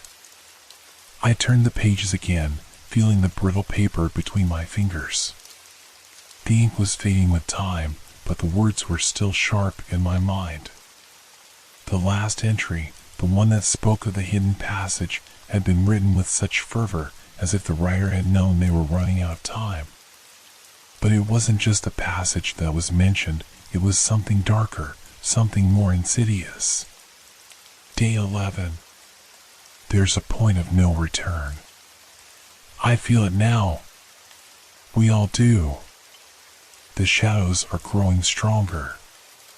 The walls are closing in, and the train moves faster, like it's rushing towards something. I've seen others start to lose themselves. They're forgetting who they were, where they came from. I think the train does something to your mind, makes you forget, makes you want to forget. But there's a way out, there has to be, or else none of this matters. If you're reading this, don't wait. Move now, or you'll never be able to leave. You'll be part of this place forever. The words hit me like a cold wave, and I felt my heart rate quicken. A point of no return? Was I approaching it? Was I already there? I shuddered, forcing myself to push the thought aside. I couldn't afford to lose myself in fear, not now. Not while I was so close. I continued down the hallway, my mind swirling with dread. The journal had warned me, yes, but it had also urged me to hurry, to act quickly before the train's hold on my mind became permanent. The shadows, the shifting walls, the whispers, they were all signs. Signs that time was running out. I had to find the passage. I had to get out before the train did to me what it had done to the others. As I moved deeper into the bowels of the train, the air grew thicker, colder. My breath fogged in front of me, despite the oppressive heat that seemed to radiate from the walls.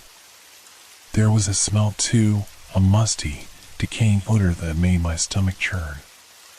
It was the smell of something long forgotten, something left behind, abandoned. And then I heard it. A soft scrape. Faint at first, like nails dragging across wood. I froze, my heart hammering in my chest. The sound repeated, louder this time, followed by a rustling, as though something, or someone, was moving just beyond the wall. I glanced around frantically, but the corridor was empty, save for the warm floors and flickering lights. The scraping noise grew closer, relentless and unnatural. My mind screamed at me to run, but my feet were rooted to the ground, the fear paralyzing me. I could hear breathing now, ragged and wet, as though something was struggling to pull itself forward. And then, there it was, a shadow, stretching long across the floor, moving in a way that no living thing could. I backed up, bumping into a wall, and the shadows seemed to stretch toward me, creeping closer with every second. My pulse raced as I glanced around for an escape. I had no choice. I had to keep moving. I had to find the passage. I turned, abandoning the hallway and bolting toward the next door, my heart thudding in my chest as the shadow followed, silent and relentless. The journal's words rang in my ears, "Move now, or you'll never be able to leave." I stumbled through the door and into a new corridor, but the weight of the air in this new space felt even heavier, the silence more oppressive. I could feel something shifting in the shadows, something waiting for me to slip. The walls seemed to pulse with an eerie life, the floor groaning beneath my feet as if the entire train were alive, breathing, and watching. I didn't have time to think. I pushed forward, ignoring the warnings of my body, ignoring the cold chill crawling up my spine. I had to find the way out. The journal had said it was possible if I moved fast enough. The passage, wherever it was, had to be real. The fear in the journal had been real. And the presence behind me, the shadow that moved with unnatural speed, was just as real. I didn't know what it wanted, but I knew one thing for certain: it would not stop until it had me. But there was still hope. The journal's last entry had given me that. A fragment. A tiny sliver of light in the suffocating darkness. The question now was whether I would be able to reach it in time before the train swallowed me whole. Before I became part of it, lost and forgotten. I pressed on, my eyes scanning the walls, desperate for any sign of the hidden passage, for anything that could give me a way out. But the longer I walked, the more the train seemed to close in around me, as though the very air itself was trying to swallow me whole. I couldn't tell how much time had passed. Had I reached the point of no return yet? Was it too late to escape? The train lurched again, the sound of its wheels screeching against the track as though it were picking up speed. I couldn't tell if the noise was real or just a product of my growing hysteria. But something told me I wasn't going to make it much longer. The train was accelerating, and so was the darkness. The walls of the train felt like they were closing in, pressing against me as though the very structure of the place were trying to consume me. The air was thick, suffocating, and the smell, rotting wood and something far worse, clung to the corners of my mind. Every breath felt heavier, like I was breathing in the train itself, inhaling its cold, oppressive presence. I had to keep moving. The sound of my footsteps seemed to reverberate unnaturally in the corridor, amplified in the silence that now enveloped me. The shadows, once distant and fleeting, were no longer content to remain in the corners. They were moving with purpose, crawling across the walls, stretching unnaturally long as if trying to reach me, to wrap around me like fingers of an unseen hand. And then I heard it. A faint rustle, followed by a low whisper. At first, I thought it was my mind playing tricks on me, the fatigue and the fear warping my senses. But no! The whisper came again, clearer this time. It wasn't a voice, it was something else. Something darker. The words, if they could even be called that, were a jumbled mess of sounds. A hiss, followed by a rasping breath. Another hiss. And then, just as I began to move faster, to escape the noise, the whisper turned into something far worse. A shriek. It split the silence like a jagged knife. A sound so unnatural, so full of malice, that my skin prickled with terror. It echoed down the corridor, reverberating off the walls, growing louder and louder, until it was all I could hear. The shriek turned into a wail, a tortured, anguished cry that sent a wave of cold fear crashing over me. My legs moved on their own, my body reacting to the terror I couldn't fully comprehend. But no matter how fast I ran, no matter how far I pushed myself, the shriek followed, growing louder, more desperate, more insistent. I glanced over my shoulder, my heart skipped a beat. The shadows had taken shape. Not like they had before, like passing figures. No, now they were solid, stretching toward me, like writhing masses of smoke and darkness. They moved faster than I could, darting from wall to wall, closing in with each step I took. I was being pursued, hunted, and there was no place to hide. The train had become alive with hunger. The shrieking noise was now joined by more voices, more whispers, overlapping and twisting into a single, deafening roar. "Don't run! Don't leave us!" one hissed, its voice gurgling as if drowning. "You're one of us now," another croaked, this time not a voice, but something deeper, more guttural, that clawed at the edges of my sanity. My mind was on the verge of breaking, the terror so complete that it felt like the walls themselves were closing in, pressing against my chest. But I couldn't stop. I had no choice. The journal's warning was clear: move now, or you'll never leave. Every part of me screamed to stop, to give in, but I knew better. This train didn't just trap your body. It trapped your mind. I tried to focus, to shut out the shrieks and the suffocating feeling that was trying to swallow me whole. I remembered the hidden passage. The journal had spoken of it. If I could find it, if I could just make it there, I might stand a chance. The train lurched, and I stumbled, barely catching myself before I hit the floor. The screeching noise grew louder, rising in pitch, until it felt like my very bones were vibrating in sympathy. I could feel the shadows growing closer, wrapping around me like a noose. They were here. They had been here all along, waiting, and now they were taking form. I couldn't see them clearly. There were too many of them, swirling like smoke, like a black fog creeping over the walls. But I could feel them, their cold, suffocating presence, closing in from every direction. They whispered my name. No, they hissed it, pulling at the edges of my mind, trying to draw me into their darkness. I ran faster, my heart thundering in my chest. Every step was a desperate plea for survival. I didn't know how much longer I could keep this up. I could feel the shadows now, brushing against my skin, their icy tendrils curling around my ankles, dragging me back, slowing me down. "Don't leave. You're ours now."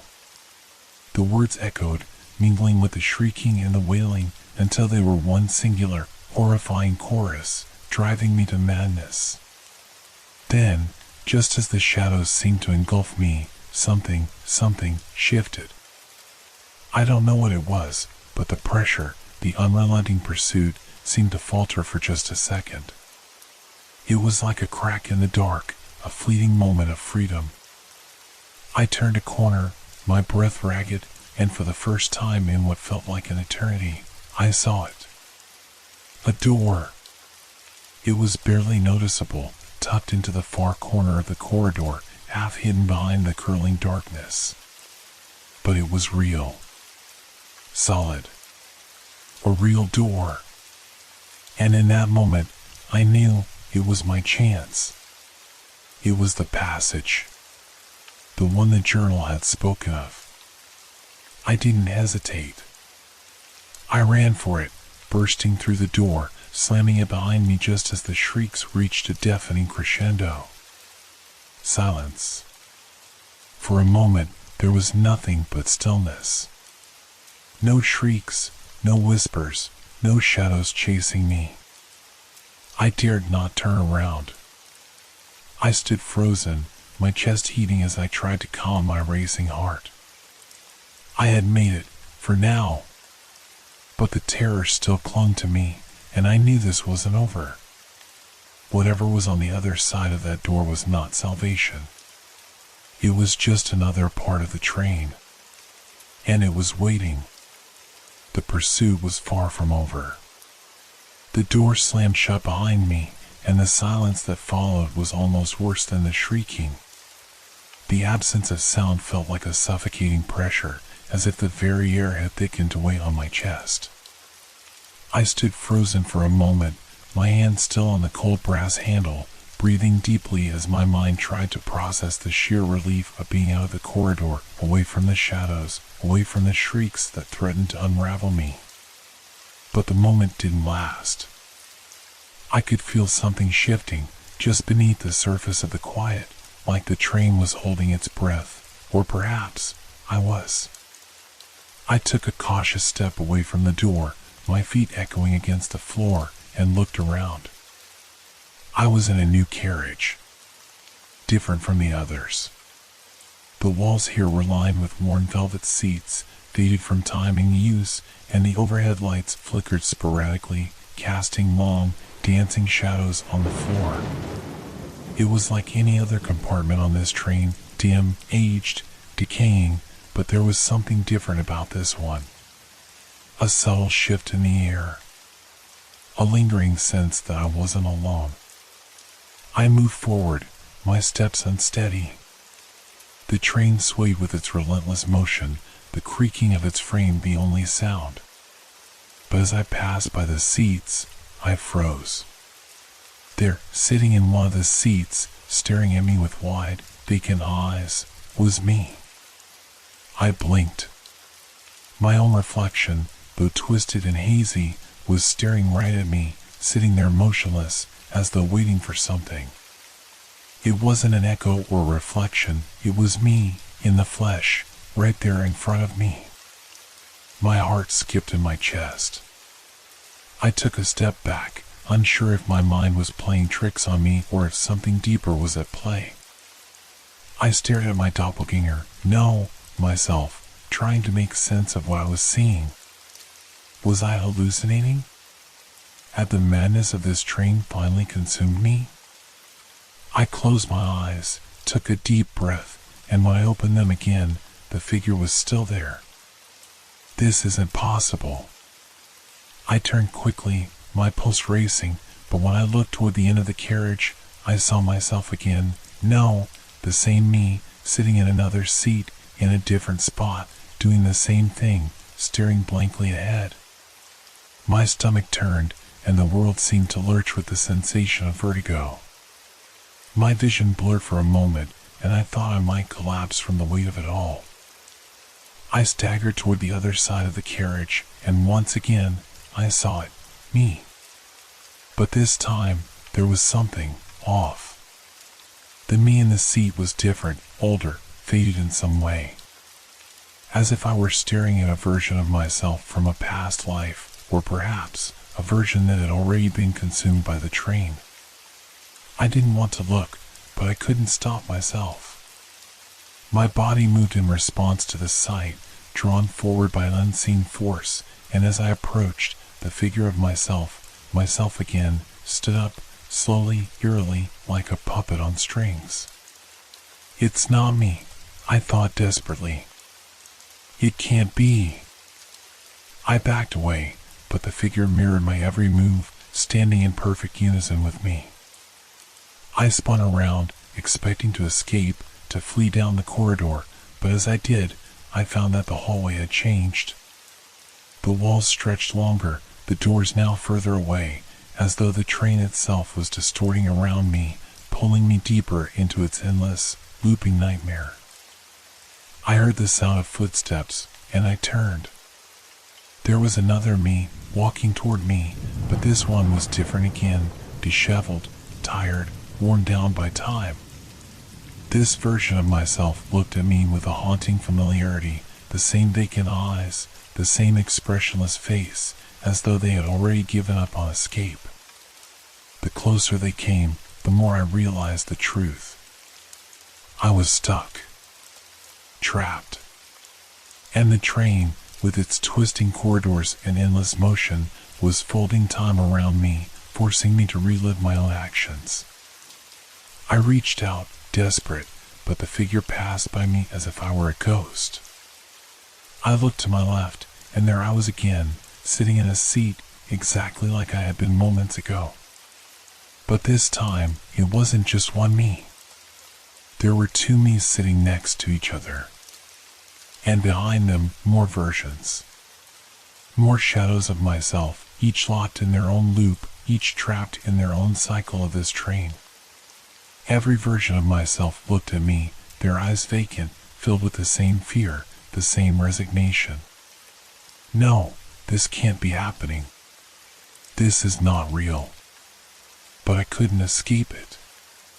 Every movement I made seemed to be reflected by these versions of myself, and I realized with a sickening lurch in my gut that no matter what I did, I would only see another version of me doing the same thing, repeating the same actions over and over again in an unending cycle.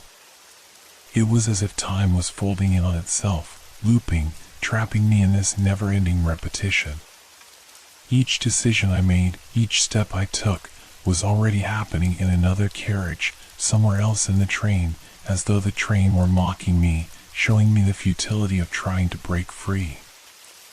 I sank to my knees, the weight of it all pressing down on me. The train was alive in ways I couldn't begin to understand. It was toying with me, unraveling my sense of self, my grasp on time and reality. I had tried to outrun the shadows, to find a way out, but now I knew the truth, the train had me. I wasn't just a passenger. I was part of it, and I would never leave.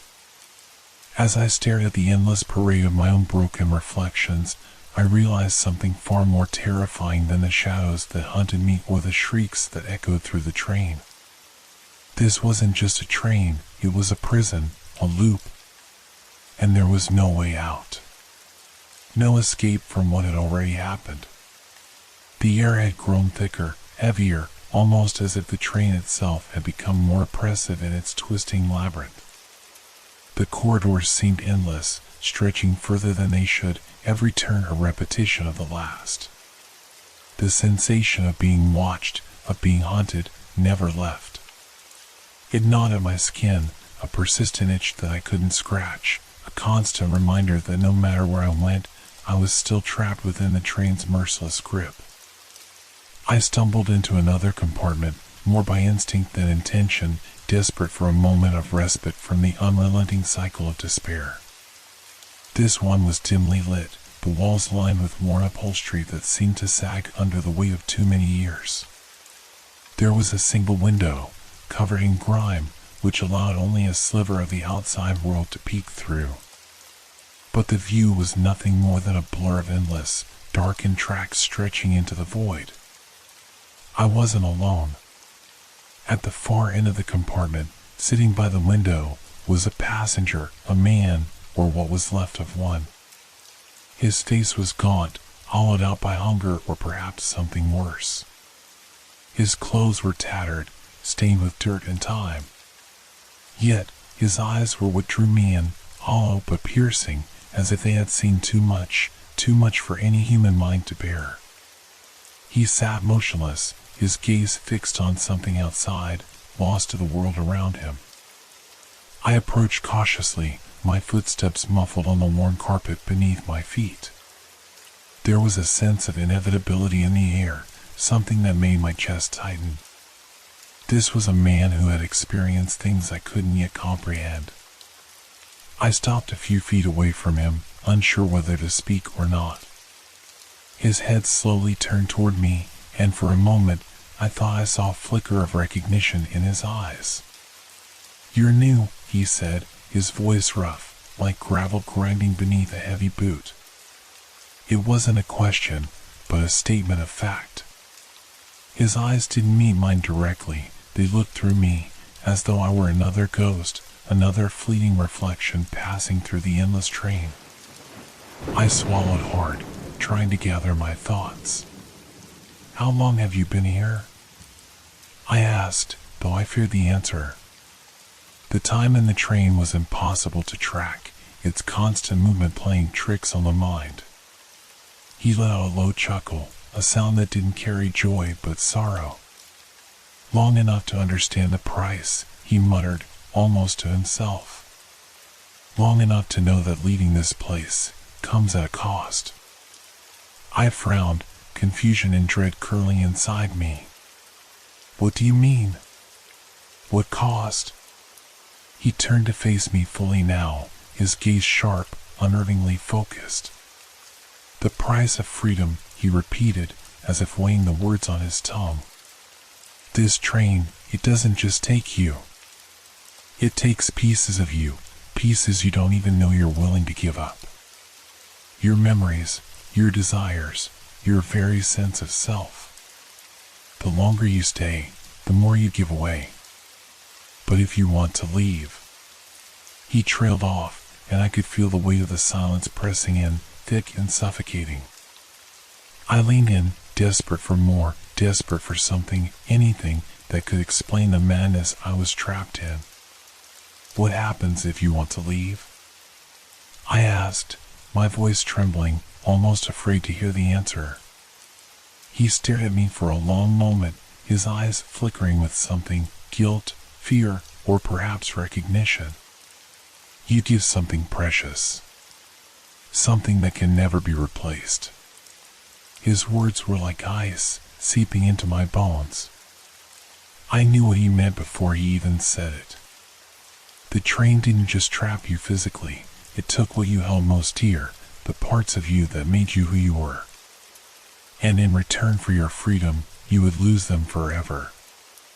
Your memories, he whispered, as if reading my thoughts. The ones you can't live without. The ones that make you you. The ones you'll never remember once the train's done with you. The realization hit me like a punch to the gut. The thought of losing my memories, my past, my experiences, the very essence of who I was more terrifying than the train itself. What kind of freedom could that be? What kind of life would remain once all the things that made me who I was were stripped away? I took a step back, my mind racing. How do you know all this? I asked, my voice barely a whisper. He closed his eyes, as if tired, and sighed deeply. I'm not the first one to make this choice. I've seen others. I've seen what the train does to them. What it does to us. He looked at me again, his expression hollow but urgent. If you want out, you'll have to give something up. You'll have to decide what matters more, your freedom, or what you'll lose to get it. I stood there, frozen, the weight of his words pressing down on me. I thought of everything I had, my memories, the people I loved, the life I once lived. Could I really walk away from all of that? Could I trade it for an escape, for a way off this cursed train? But then I looked around me. The walls of the compartment seemed to close in, the shadows growing longer and more threatening, as though the train itself was urging me to make a decision. I could feel the weight of time pressing on me, the train's cold grip tightening, as though I had already spent too much time here, longer than I should have. And I could sense that if I stayed any longer, I might not have a choice at all. The man's voice broke through my thoughts. There's no easy way out. There's never an easy way out. His gaze softened, pitying almost, as though he had seen me struggle through this moment 1,000 times before. You'll have to decide. And once you do, there's no turning back. I looked at him, the pit in my stomach growing deeper. His words haunted me, a reminder that this train didn't just take you to places, it took you, in ways that went beyond the physical. The price of freedom wasn't just something you paid with your body, it was something that reached deep inside, tearing away at your very soul.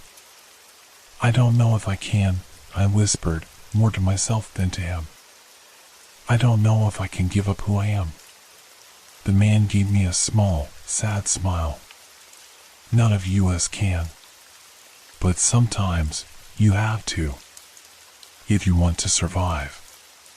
The walls of the compartment pressed in on me, suffocating, their old, withered surfaces closing around me like the tight grip of some ancient, unseen force. Every passing second felt like an eternity, and the weight of the man's words, the price of freedom, lingered in my mind like a curse. I could feel myself spiraling, the weight of indecision, the knowledge that any choice I made would be irreversible. I had to do something.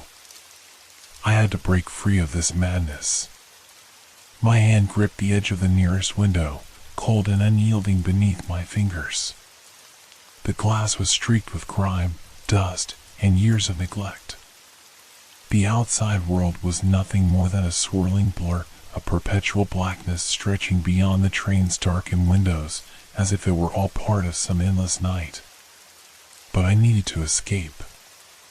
I couldn't stay here, trapped in this never-ending nightmare.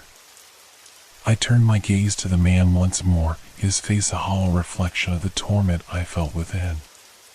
His eyes met mine, his expression unreadable, but there was something about the sadness in them, a kind of resignation that unsettled me more than anything. "You can't escape," he said softly, almost as if he were warning me. "The train, it keeps you. The void outside is worse than anything inside." I ignored him. The words gnawed at me, but I couldn't stop. I needed to feel something, anything, that wasn't this crushing, relentless isolation. I lifted my fist, striking the window with all the force I could muster. The sound was sharp, like a thunderclap in the stillness, a crack running through the glass in jagged lines. I struck again and again, each blow more desperate than the last, until the glass finally shattered, the sound of breaking crystal ringing in my ears. The fragments of the window scattered around the floor, a cold breeze sweeping through the newly formed hole. The outside world beckoned. The night air rushed in, fresh, cold, and welcoming. I stepped forward, my heart pounding, and looked through the jagged frame. For a moment, I thought I saw something, a glimpse of freedom. The void beyond the window stretched out, black and infinite, yet there was something undeniably wrong about it. It wasn't just empty, it was oppressive, pressing against the train like a living, breathing thing. The stars I had expected to see were absent, replaced by an unnatural void, so thick it felt like it could swallow everything in sight. I leaned closer, the wind now biting at my skin. The emptiness outside wasn't just dark, it was darkness. It wasn't the sky, nor the space between stars. It was something else, something far more sinister, like the abyss itself. I reached my hand out, instinctively, as if the void might reach back. But as my fingers neared the edge of the window, I felt an unbearable pressure pulling at my body, as though the very air outside was alive, suffocating. I tried to step through the broken window, my heart racing as I stretched forward. But my hand stopped, as if a force beyond my control was holding me back. I pulled harder, pushing my body through the frame, but it was useless. The hole in the glass didn't offer freedom, it was as if the void itself rejected me, a barrier I couldn't comprehend. I felt the air around me grow colder, the pull of the outside world becoming stronger, more insistent, as though something in the dark beyond the window was reaching for me, wanting to pull me into that abyss.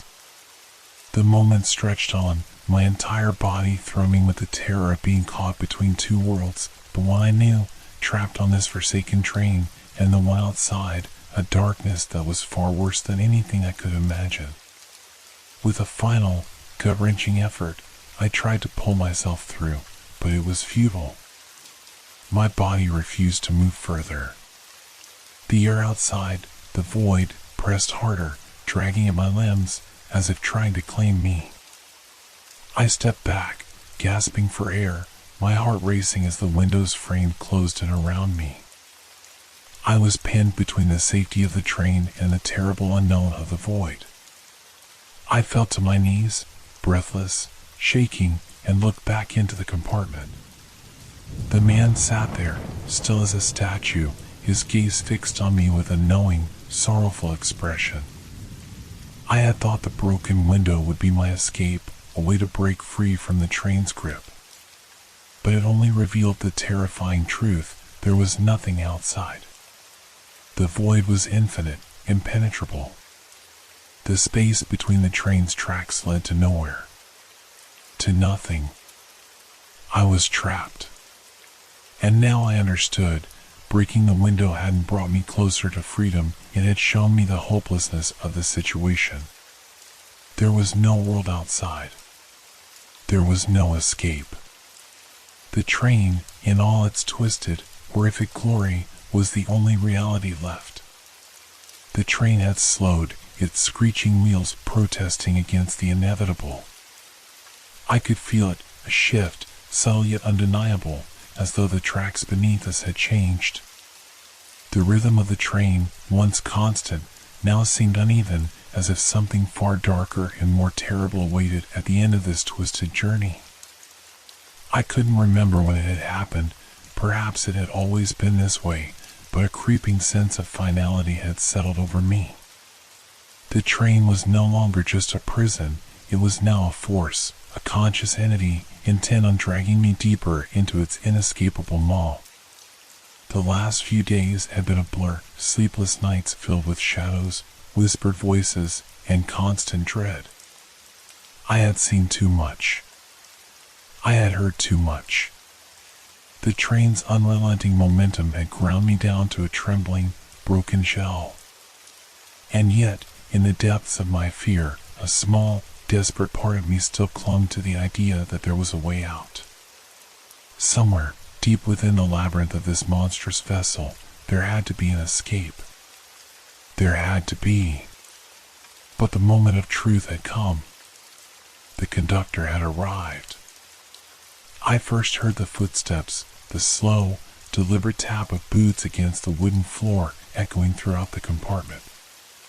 Each step was measured, as if the man knew how much time I had left, as if he were marking the seconds of my demise. I turned, my heart skipping a beat, to see the tall, spectral figure approaching me from the far end of the carriage. He was no longer just a figure in the distance, he was here, standing in front of me. He wore the same dark uniform, the silver buttons gleaming faintly in the dim light.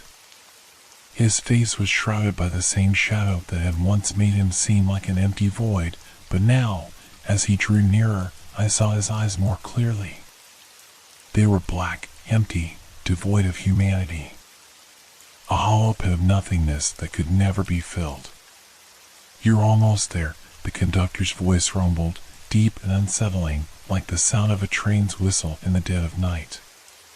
"But not in the way you think." I swallowed hard, my breath catching in my throat. The train had slowed, the endless noise fading into an oppressive silence, and with it came the knowledge that this moment, this final confrontation, was approaching. I had no more time. "What do you mean?" I whispered, my voice trembling. The conductor's lips curled into a thin, cruel smile. "The final stop is coming. You can feel it, can't you? That sense of inevitability, the pull of the destination. You've come this far. But it's not where you think." I stared at him, not understanding.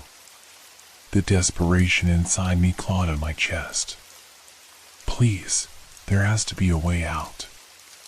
You can't keep me here." His cold, empty gaze bore into me, and for a brief moment, I thought I saw something flicker behind his eyes, something that wasn't entirely cruel. But it passed quickly, leaving behind only the darkness. "The train doesn't just take you to a place," he said slowly, the words like poison dripping from his tongue. "It takes you to eternity. Every passenger, every soul who boards, they never leave. Not really. The final stop is the end of time, where the train never stops, where the tracks never end. You arrive forever, trapped, a ghost of your former self, unable to escape, unable to move." I staggered backward, my body stiff with terror. My legs were weak, and the walls of the train seemed to close in on me as the weight of his words crushed my spirit. "No," I choked out, barely able to breathe. "You can't mean that. There has to be a way out." The conductor took another step toward me, his presence overpowering. "The only way out is through. And you've already passed the point of no return. There's no going back." My pulse raced. I could feel the reality of his words sinking in like cold steel. There was no escape. Not through the window. Not through the doors. This train was my prison, and the conductor was the warden, the keeper of the final, unforgiving truth. What happens to us? I whispered, my voice cracking. The passengers? The others? Are they all like me? He paused, looking at me with what might have been pity, if pity were something capable of residing in a man like him. Some of them have been here longer than you know. They've forgotten their names, their faces, even their purpose. All they remember is the endless ride. Some can't even tell where they began. But you... His gaze fixed on me like a vice, cold and cutting. You still remember. And that's what makes you dangerous. You can't forget. You can't let go. And that's why you'll never leave. The weight of his words hit me like a blow, leaving me breathless and shattered. This was it. This was the truth I had feared all along. There was no escape. There was only the endless journey, an eternal ride through the void, a never-ending cycle of hope and despair. I wanted to scream. I wanted to fight, to tear this train apart, to claw my way out of it. But my body wouldn't move. My mind was trapped in the endless repetition of these horrors. The train had won. The conductor's smile widened, as if savoring my surrender, and he slowly turned, heading toward the rear of the train. The final stop is here, he said, his voice fading as he disappeared into the shadows. And it's where you'll stay. I stood there, frozen in place, my heart pounding in my chest, a deep, soul-crushing despair flooding through me. There was no escape. The train would never stop. And neither would I. As the train came to a halt, I realized, too late, that it was already over. The final trial had come, and I had failed. The conductor's departure left a heavy silence hanging in the air. My legs felt like they were made of stone, my body stiff and unwilling to move. The weight of his words pressed down on me like an anchor, and for a long moment, I stood frozen in place, struggling to breathe through the suffocating dread. But then something shifted in the atmosphere, an almost imperceptible hum, like the faint sound of people gathering, whispering, plotting. The passengers who had been silently trapped in their own tormented reveries began to stir. Their eyes, once distant and vacant, now flickered with something resembling awareness. They began to move toward each other, speaking in hushed voices, sharing glances full of unspoken understanding. I could feel it, the stirrings of a plan. They were banding together, like desperate souls clinging to each other in the face of inevitable doom. And somehow, as I watched them gather, a strange, fleeting sense of hope rose within me. Could they know something I didn't? Was there a way out, after all? I approached cautiously, my body still shaking with the aftershocks of the conductor's revelation. One by one, the passengers who had gathered in the center of the carriage noticed me, their eyes meeting mine with an intensity that made me feel both seen and vulnerable. One woman, whose face was a gaunt mask of exhaustion and fear, stepped forward. Her clothes were ragged, and her hands trembled as she clasped them in front of her. But there was something about her, something in her posture, in the way she carried herself, that made her seem different from the others. She wasn't resigned to the train's horrors, she was fighting against them. "You're new," she said quietly, her voice raspy, as if she hadn't spoken in days, maybe longer. "You haven't accepted it yet." I nodded, unsure of how to respond, unsure of what to say. I wanted to tell her everything, the terror, the suffocating reality of this place, but the words felt inadequate, too small for the nightmare that had consumed me. We can't give up, she continued, glancing around at the others, who were starting to murmur in agreement. We've seen it, too. We know what it is, the endlessness. But there might still be a chance, just a slim one. A way to break free, to stop this nightmare. Her words, though cryptic, sent a flicker of hope through me. Could it be true? Could there be a way to escape, after all? Another passenger, a man whose face was lined with a mixture of exhaustion and desperation, spoke up. But we've tried, haven't we?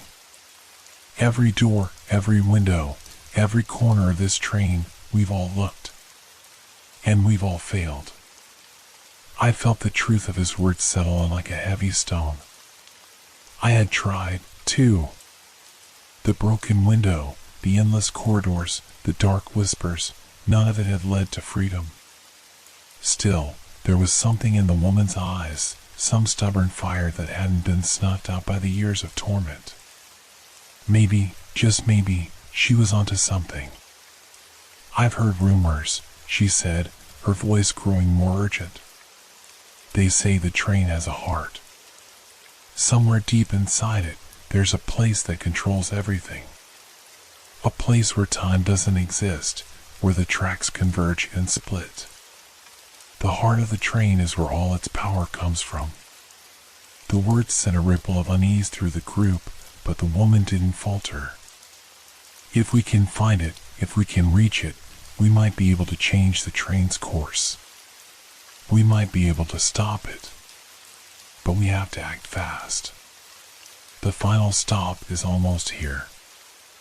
I looked around, seeing the other passengers nodding slowly.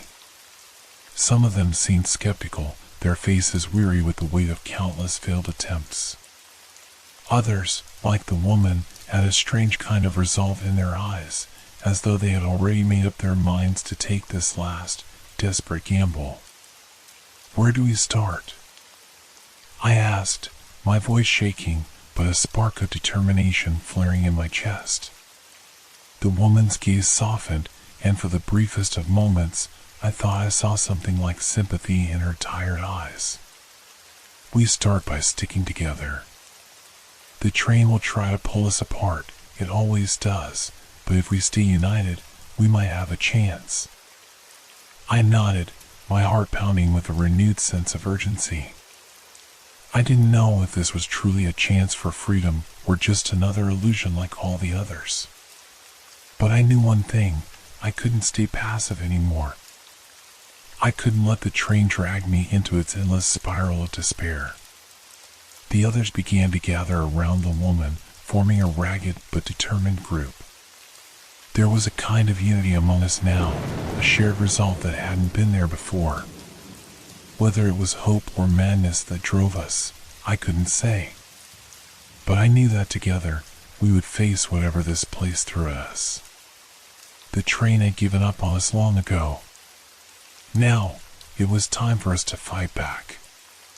We had no idea where this journey would lead, but for the first time since I boarded, I felt a flicker of something more than fear. I felt the pull of rebellion. And in the dark recesses of my mind, a quiet whisper began to echo, we might survive this. We might escape. But the more we moved forward, the more I wondered if it was the train itself that had planted the seeds of hope, or if we were all being led to a deeper, more terrifying destination. The air in the carriage was thick with tension as we huddled together, our ragged breaths filling the silence between us. The group had grown quieter now, the earlier bursts of hope fading into a heavy sense of inevitability. The woman, whom I'd begun to think of as our leader, though we hadn't spoken much of our plans, turned to face us with a look that made the hairs on the back of my neck rise. We're close, she said, her voice low but urgent. We've found it. The heart of the train. But getting to it, that's where the real trial begins. I looked around at the others. The man with the worn face, his eyes sunken with years of sorrow, nodded grimly. "You've heard the stories, haven't you?" he asked me, his voice cracked and dry.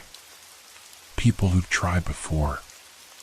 They say the heart of the train is where the rules break. Time itself doesn't exist there. And if you're not careful, it can swallow you whole." I swallowed hard. The thought of what could be waiting for us in the heart of this monstrous train was enough to make me hesitate, but the fear of remaining here, of being forever trapped, was far worse. "What do we need to do?" I asked, my voice a mixture of dread and determination. The woman didn't answer immediately. Instead, she glanced at the others, then at the passage ahead.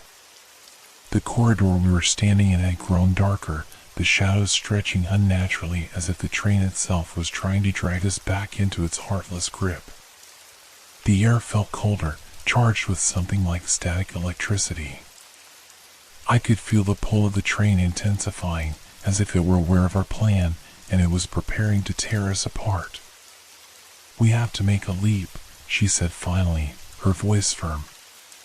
"A leap of faith." The words hit me like a physical blow. The leap she spoke of was not just figurative. It was literal. According to her, there was a point in the train, a junction between the carriages, where reality itself seemed to unravel. If we could reach that point, she claimed, there was a chance, a slim chance, that we could make it to the heart of the train. It wasn't an escape, it was a gamble. A dangerous one. Once we reached the junction, she continued, her eyes scanning the group with a strange intensity, "There's no turning back. The train will fight us. It'll try to tear us apart, to separate us, to trap us in its endless cycle. But if we leap at the right moment, we might be able to reach the heart before the train closes the passage." I glanced at the others, and my heart sank. Some of them seemed ready. Their eyes were filled with a mixture of fear and determination, the same expression I had seen in myself when I first realized that staying on the train meant losing my sanity or my soul. "But how do we know when to leap?" I asked, my voice barely a whisper. "How do we know when the moment is right?" The woman's face darkened. "We don't. We can't. That's the gamble." I felt a chill seep through my skin, creeping into my bones. The uncertainty of it all, having no clue whether we would succeed or be torn apart by the train, was almost unbearable. The terror I had already felt seemed insignificant compared to what lay ahead. But then again, what choice did we have? Stay here and slowly lose our minds, or take a chance, even if it was the last thing we ever did? "I'm in," the man with the weary eyes said, his voice filled with resolve. "If there's even the slightest chance, I'll take it. We all have to." I nodded, my heart racing. I didn't want to die here, locked in this endless nightmare. I didn't want to surrender to the train's cruel embrace. The leap felt like an impossible risk, one that could either destroy us or offer us a chance at freedom. But I couldn't let this train be my tomb. The woman motioned for us to follow. "We need to move quickly. The longer we hesitate, the less chance we have." The others gathered around her, their faces set in grim determination. We moved as a unit, stepping through the dimly lit corridor, the sound of our footsteps echoing through the hollow train. With every step, the weight of the gamble grew heavier. The passage narrowed, the air growing colder, and a low hum reverberated through the metal walls. We could feel it, the train was alive. And it was watching us, waiting for us to make our move. As we reached the junction, a sudden gust of wind slammed against us, and the train's growl of warning rumbled through the walls. A sharp chill filled the air, and the darkness seemed to shift. The very walls around us began to warp, as if the train was bending the fabric of reality itself to keep us in. "Now," the woman ordered, her voice shaking with fear, but her eyes filled with something else, something fierce. Now is our chance. Without thinking, we ran. Each of us, desperate, taking the leap into the unknown, hoping against hope that we could reach the heart before the train crushed us in its relentless grip.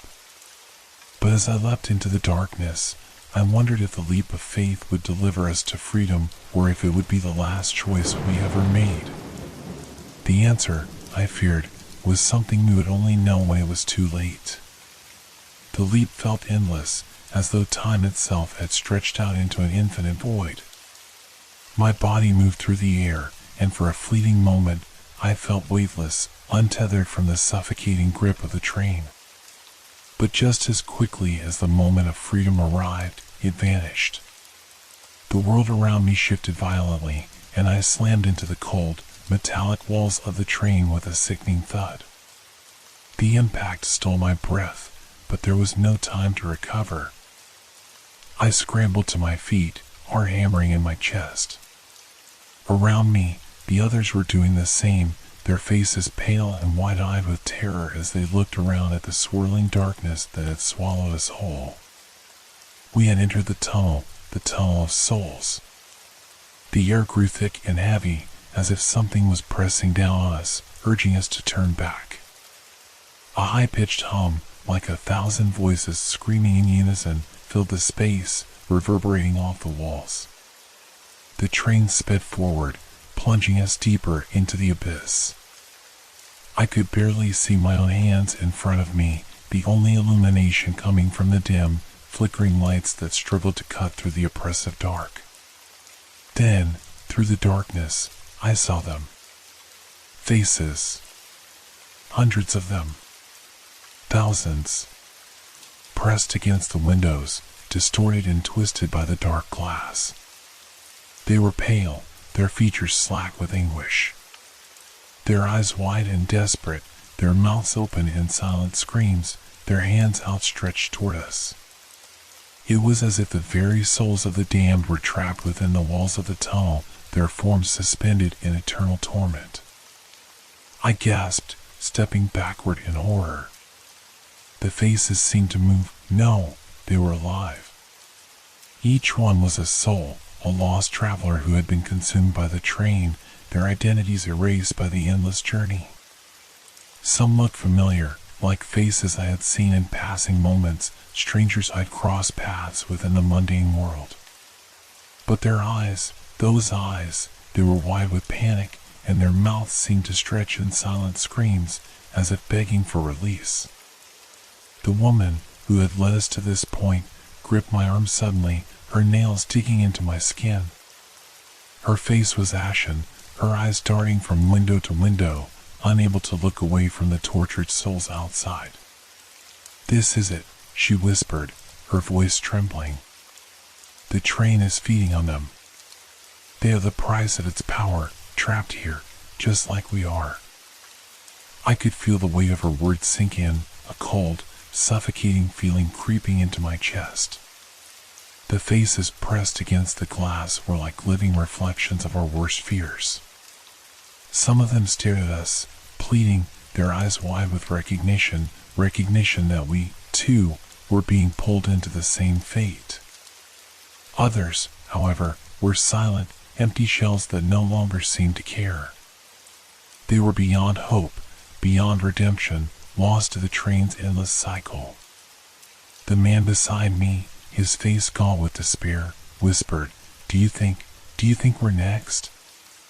That we'll end up like them?" I didn't answer. I didn't want to admit what was growing in the pit of my stomach, the horrible, gnawing certainty that we were already too far gone. The train had already begun to consume us, and the tunnel of souls was only the beginning. The flickering lights dimmed further, the tunnel closing in on us like the jaws of a monstrous beast. The faces outside the windows grew more frantic, more desperate, their movements like those of trapped animals, writhing in their invisible cages. And then I heard it. A sound, faint at first, but growing louder, the unmistakable shrieks of anguish, as if the souls themselves were trying to claw their way into the train. The glass beneath my fingertips began to vibrate with their cries, a low, keening wail that seemed to rattle the very bones in my body. We had to move. But where? The corridor we were in stretched endlessly, swallowed by the dark. The heart of the train was somewhere ahead, but now it felt like we were caught in the very maw of the beast itself, surrounded by the souls of those who had come before us, lost to the same fate we were trying to escape. "Don't stop," the woman shouted, her voice breaking through the maddening wails. "We have to keep moving. The heart is close." But her words barely reached me.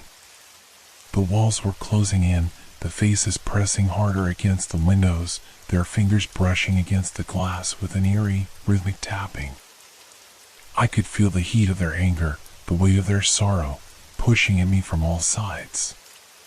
And then, one of the faces, distorted, familiar, stared at me.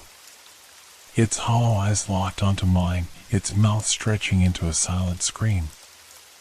I felt something tug at my chest, a sharp, painful pull as if the soul outside was reaching for me, dragging me toward it. The pressure in my skull built, a dizzying sense of vertigo overtaking me as I felt myself being drawn into the endless cycle. "Move! Now!" the woman screamed, her hands grabbing mine, pulling me forward. I stumbled, my body weak, as though I were walking through quicksand.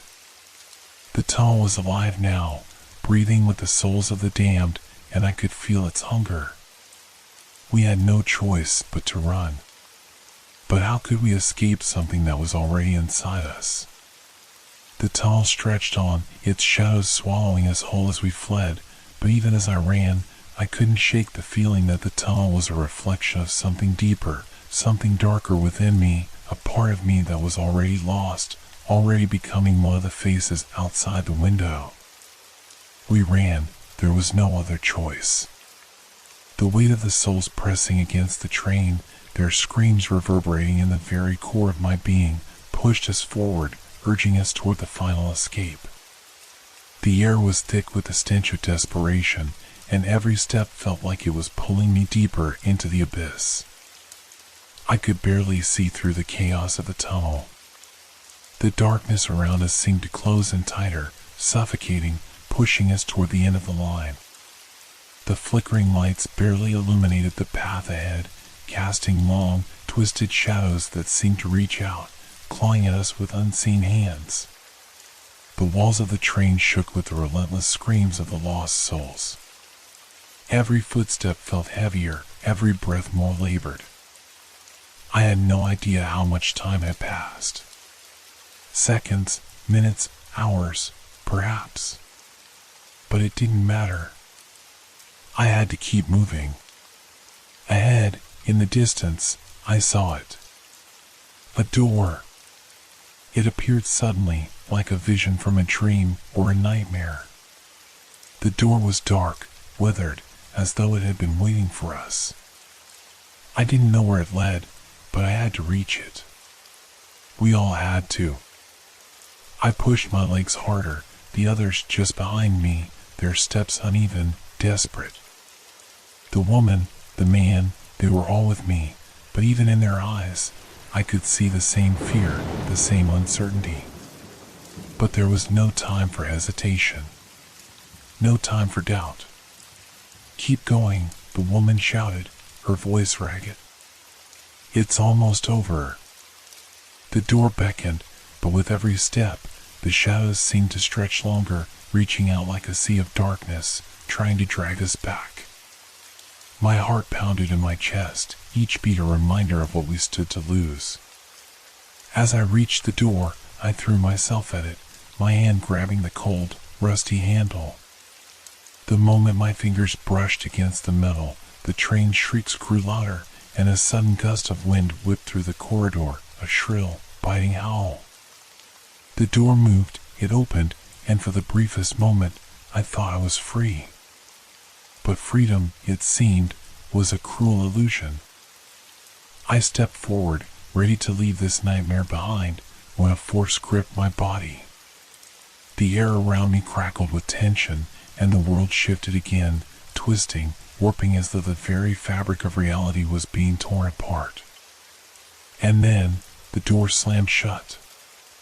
The sound of metal crashing against metal echoed through the narrow passageway, deafening. My hand, still grasping the handle, jerked back as if the door had been a living thing, alive with malice, determined to keep me in. My chest heaved with shock and disbelief. No. I couldn't have come so far only to be trapped again. I wasn't ready to accept it. Not now. Not after everything we had endured. I pulled at the door, my breath ragged, panic rising like a tidal wave. I couldn't see the others anymore. The space around me felt impossibly small, as though the very walls of the train were closing in. My chest tightened, my hands slick with sweat as I desperately tried to turn the handle again. But the door remained stubbornly locked, the metal cold and unforgiving under my grip. Why? I screamed, my voice breaking. Why won't you let me go? But no answer came. The world around me was suffocating, each second dragging on, heavy with the weight of what I had just lost. There was no escape.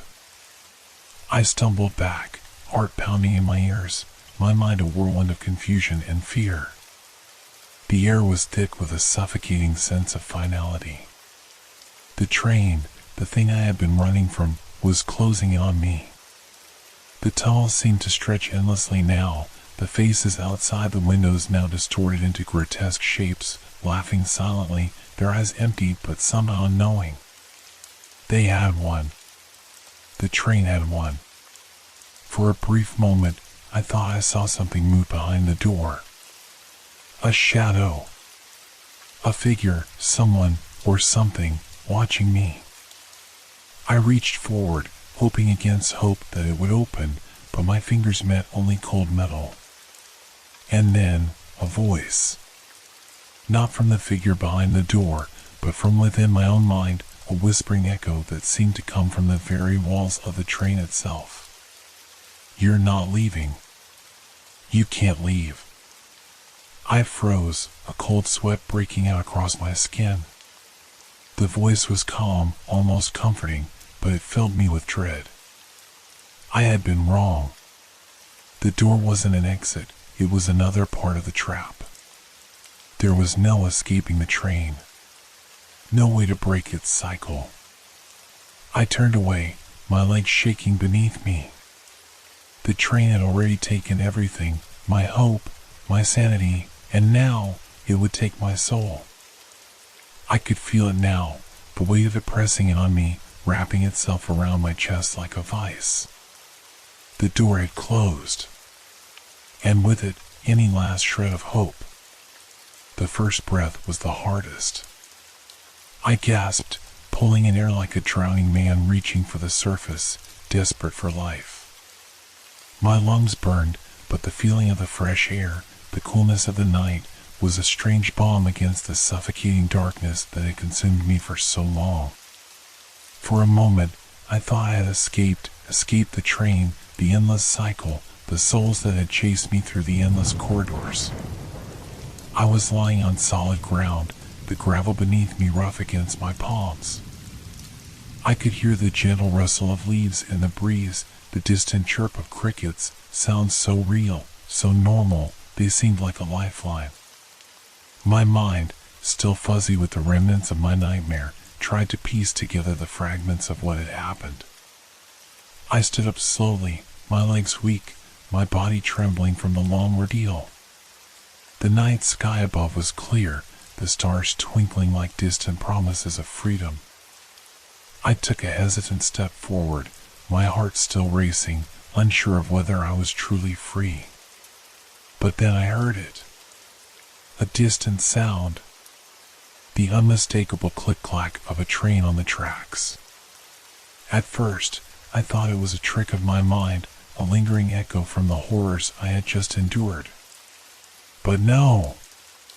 It was real. The sound grew louder, closer, until I could see the headlights of a train cutting through the night, its shape emerging from the darkness. My stomach twisted, dread flooding my veins. No. It couldn't be. The train approached, its silhouette dark against the starry sky, and as it drew near, I saw the faint outline of its carriages, the dim glow of flickering lights inside. The train was the same design, the same haunting glow that I had seen on the cursed ride. But how? How could it be here? I had escaped. I had to have. I stumbled backward, panic seizing me, my breath coming in sharp gasps. The train slowed, the sound of its wheels grinding against the tracks echoing in the silence. My feet moved before I could think, my body driven by the instinct to run, to get away, to never board that train again. But then the train stopped.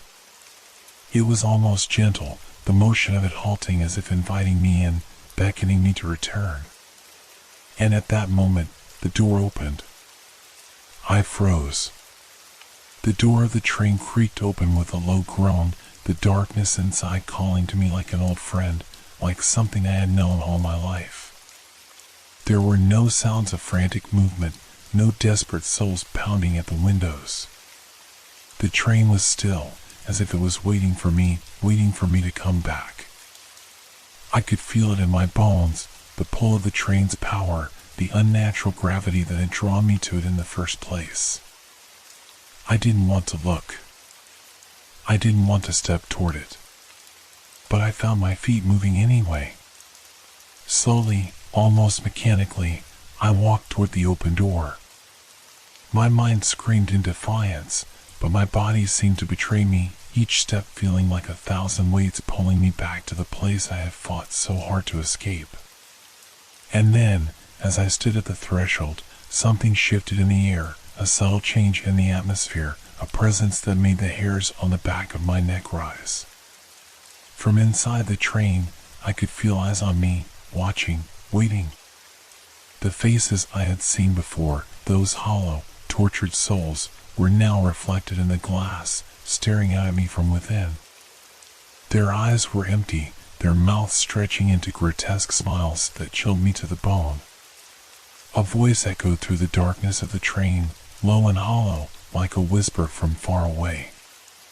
"Welcome back. You've been missed."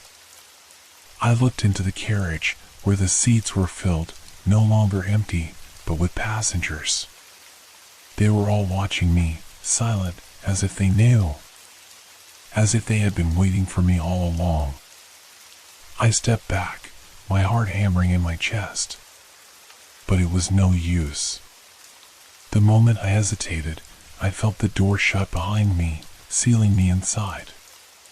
The train jolted, its engines roaring to life. The outside world began to blur again as the train moved, slowly at first, and then faster, its motion swallowing the landscape whole. The faces inside turned to me, their expressions now ones of recognition. They knew me. A wave of realization crashed over me, harder than any fear I had felt before. I hadn't escaped. I had simply joined them. The train was not something that could be outrun. It was not something that could be left behind. It was a part of me now. The souls I had seen, the faces that had haunted me, they were not the lost ones. They were the passengers, the travelers who had failed to understand that they could never leave. The train was their home, their endless journey, and now it was mine too. I tried to scream, to fight it. But the sound caught in my throat, suffocated by the darkness that now filled every corner of the carriage. I looked out the window as the train sped into the void, into forever. And I knew, with a sickening certainty, that the endless ride was just beginning. The doors were locked. The tracks, endless. I was no longer a passenger. I was the eternal passenger. The train slowed again, its wheels grinding against the track with an eerie calmness, as if it had reached a destination. My pulse quickened, but not from fear. There was something else, something more unsettling about the way it came to a stop. The noise of the train's movement faded into the quiet night, leaving behind only the faintest echo of its journey. I stood in the dimly lit carriage, the weight of my situation still heavy on my chest, but there was something else. A flicker of recognition. A sensation that this place, this moment, wasn't unfamiliar. It felt like I had been here before, but how? The train had arrived at a station. Through the windows, I saw the faint outline of buildings, houses, maybe, or shops. At first glance, everything appeared perfectly ordinary.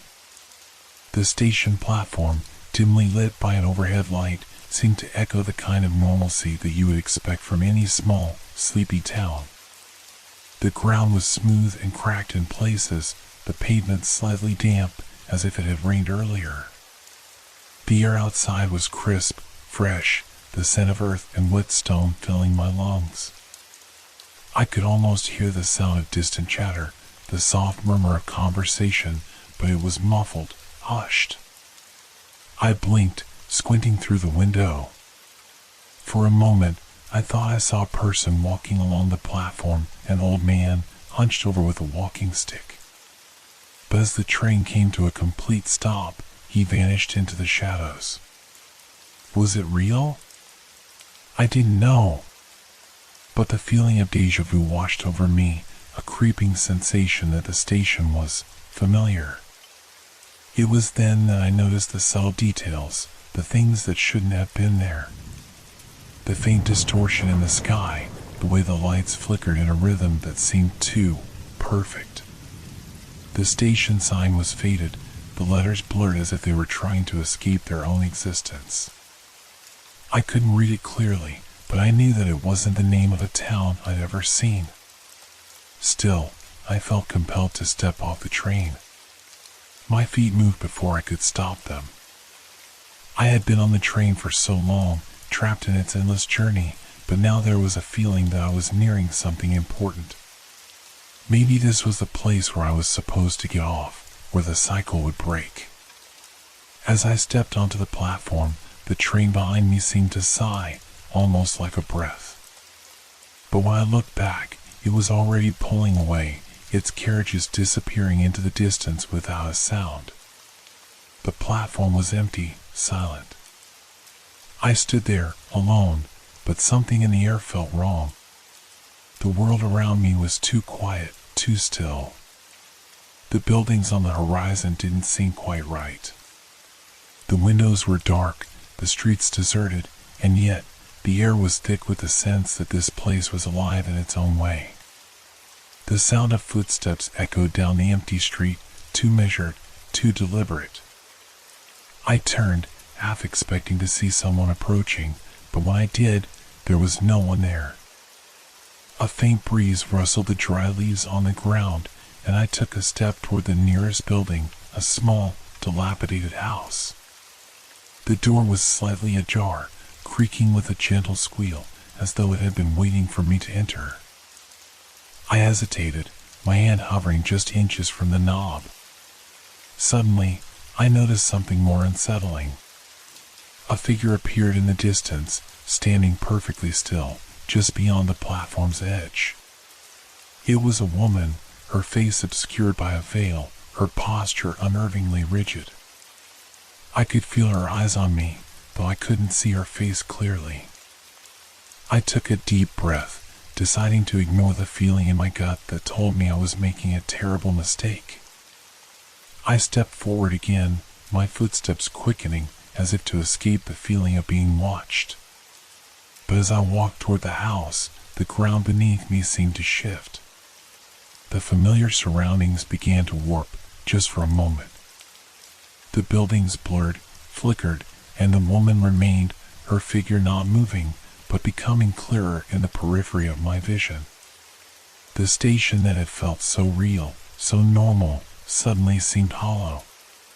The houses looked like facades, each window reflecting a different world, and in the distance, the shadows grew longer, stretching unnaturally. It wasn't just the station that was wrong. It was me. I turned around quickly, but the train was gone, vanishing into the horizon. No tracks, no signs of movement. The platform was empty again. The woman, she was closer now, just a few steps away. I felt my heart race, an unease creeping into my bones. She lifted her head, revealing her face, twisted, hollow, familiar. It was a face I recognized all too well. It was mine. I staggered back, my chest tightening, my breath coming in ragged gasps. "Welcome back," the voice echoed, and I felt it crawl into my very soul. I hadn't left. I had never left. The station, the surroundings, this was it. This was the place the train had been taking me all along. The endless journey. The cycle. The never-ending return.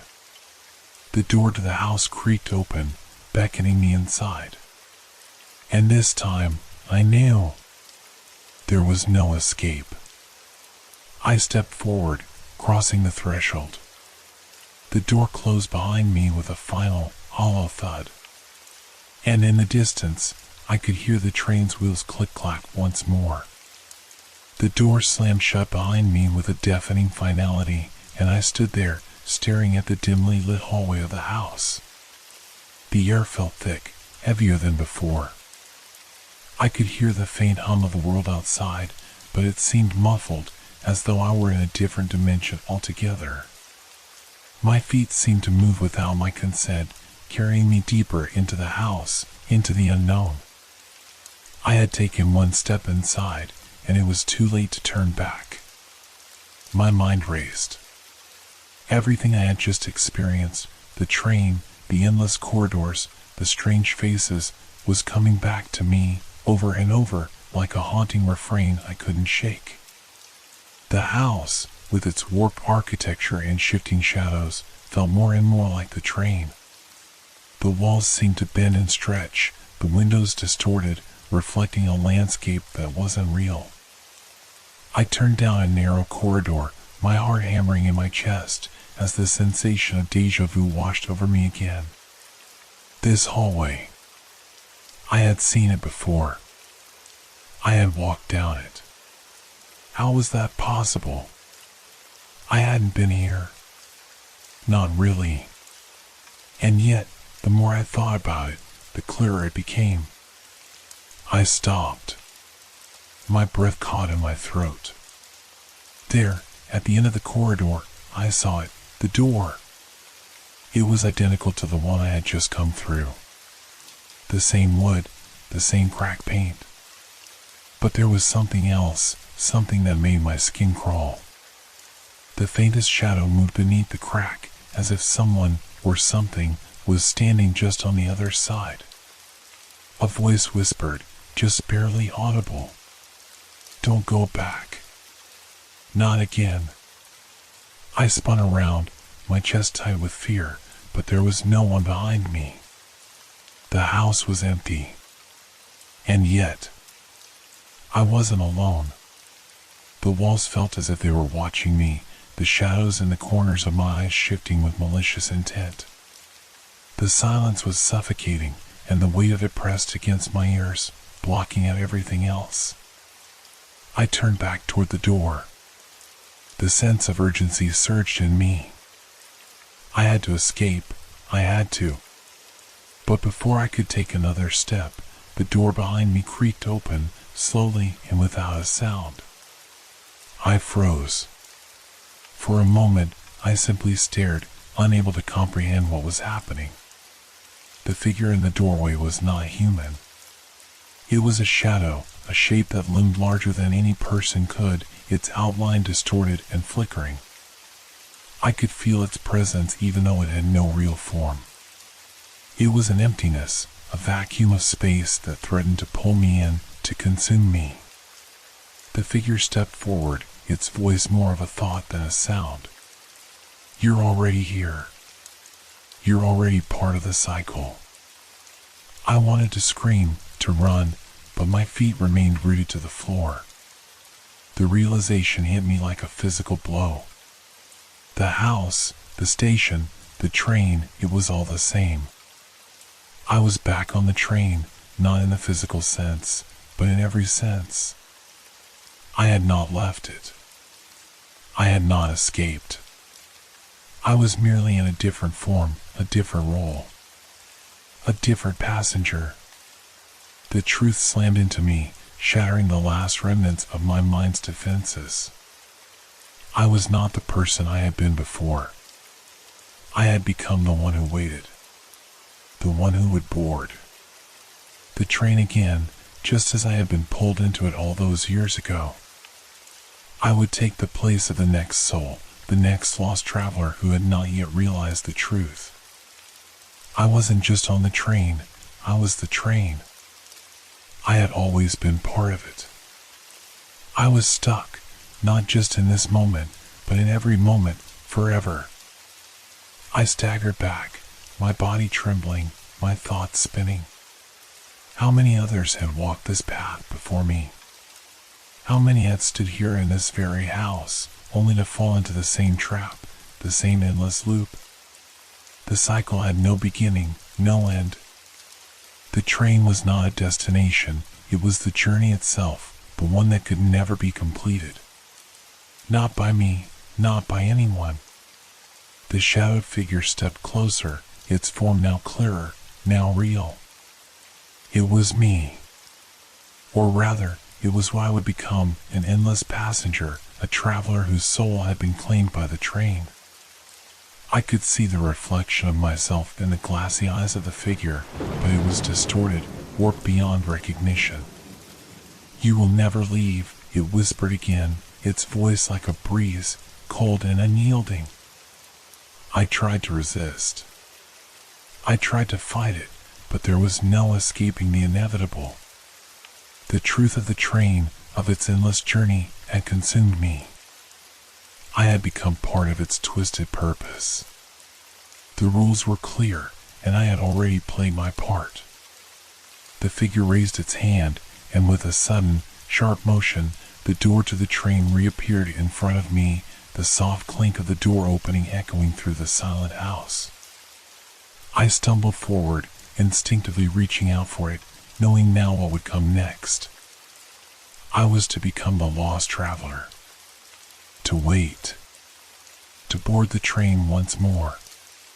The cycle had begun again, and this time there would be no escape. And I would be the one waiting for the next soul. The darkness inside the house swallowed me whole, and with it, the last remnants of my identity. It was as if my very being was being stripped away, piece by piece. The walls seemed to close in, growing tighter, more suffocating with each passing moment. The figure in the doorway, the distorted reflection of myself, beckoned me forward, its face a cold, hollow mask of inevitability. But I was no longer fighting.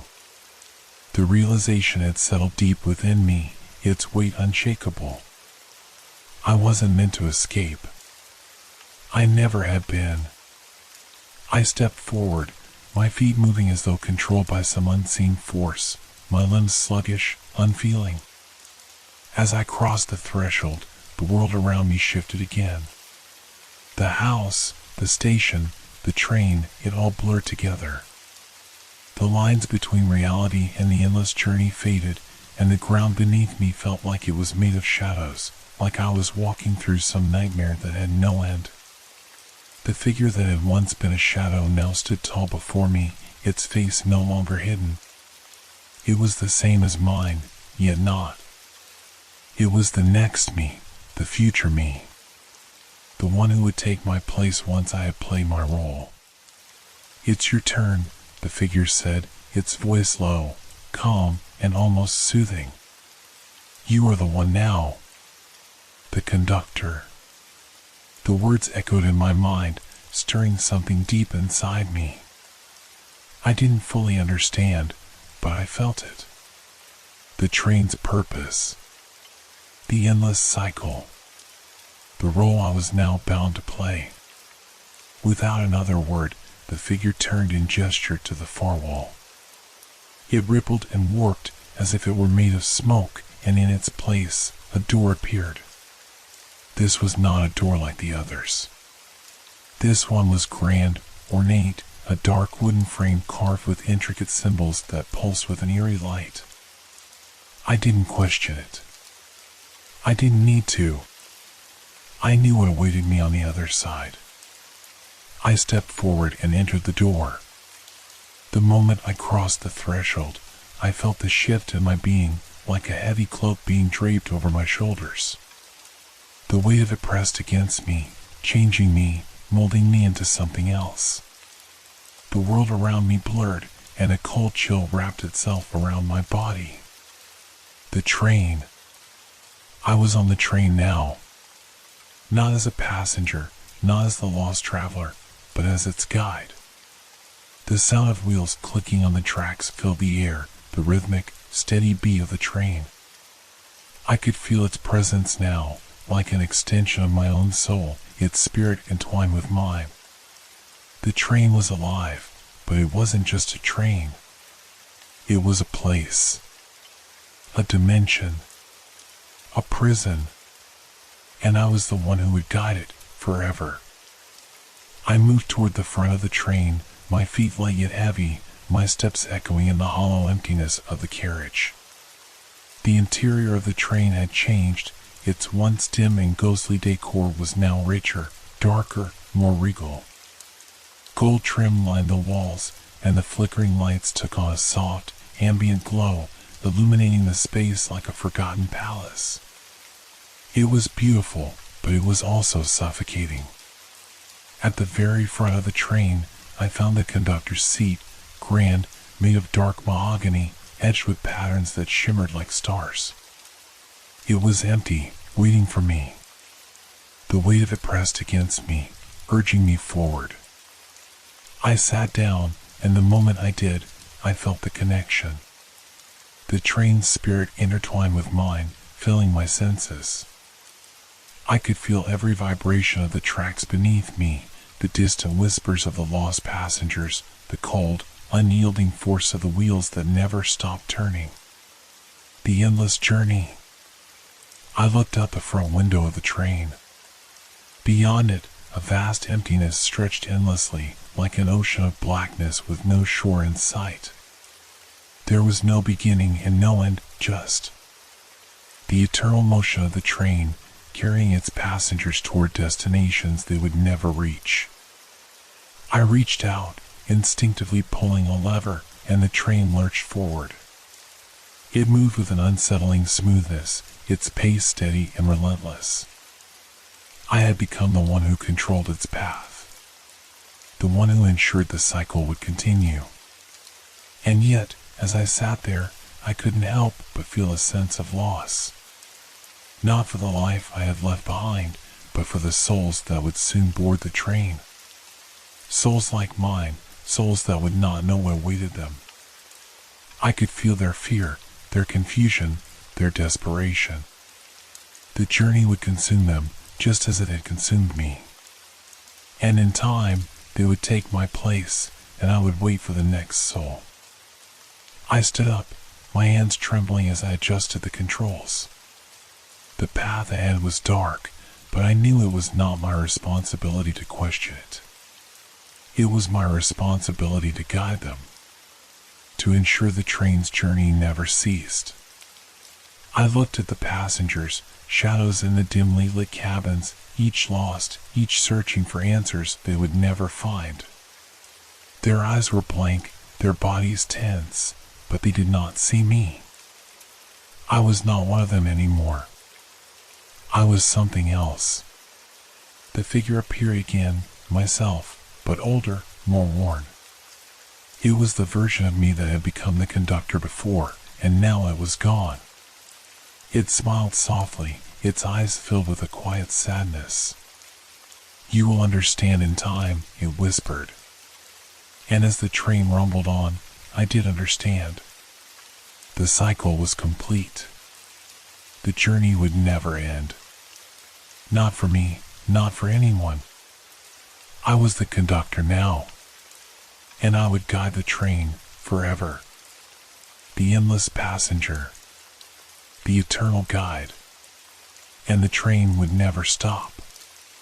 The train, endless and unstoppable, drifted through the darkness as the hours, or perhaps days, melted into an indistinct blur. The rhythmic clatter of its wheels was the only constant, a steady hum that reverberated through the bones of the train, through my very soul. I had become one with it, a force that could neither rest nor retreat. The passengers, lost in their own endless thoughts, moved like shadows, their faces vacant, trapped in their own cycles of despair. And yet, something shifted. A distant light flickered in the darkness ahead, growing brighter, more distinct. The train slowed, its wheels grating against the tracks, as if it was drawing close to something familiar. A station, perhaps, though it felt more like a portal than a place. I stood, my legs stiff, as I approached the front of the train. The air in the cabin was thick, the tension palpable. The station loomed, a mirage in the void, its platform shrouded in mist, its edges hazy and undefined. The same sense of familiarity gnawed at me, pulling at my mind. The train came to a stop, its arrival silent, as if the world had drawn in a breath. The door at the back of the train slid open, and the sound of footsteps echoed faintly from the platform. A figure appeared, silhouetted against the station lights, a traveler. A new traveler. I couldn't see their face, but I could feel their uncertainty, their unease. The same sense of anticipation that had filled me when I first arrived. This was it. The cycle was beginning anew. The figure hesitated for only a moment before stepping onto the train, the door closing behind them with a soft hiss. I stood there, watching from the shadows of the conductor's seat. They couldn't see me. They couldn't hear me. To them, I was nothing more than a distant echo of a long-forgotten past, and yet I felt a strange connection to them, an unspoken understanding. The train began to move again, slowly at first, as if savoring the moment. I could feel the familiar weight of the path ahead, the endless journey that would consume this new passenger, just as it had consumed me. And as the train pulled away from the station, I realized something. This was how it would always be. The faces would change, the names would change, but the journey would never end. The train would never stop. It was an eternal cycle, a prison that spanned time itself, and we, the lost travelers, would remain its passengers. The new traveler took a seat, glancing around the dimly lit carriage, their gaze flickering over the empty seats, the strange, unsettling silence that seemed to hang in the air. They would not understand, not yet. They would soon learn, just as I had. But it was too late now. The train was moving again, its path already set. The cycle was beginning anew. And I, now bound to the train forever, watched as the next traveler began their own journey.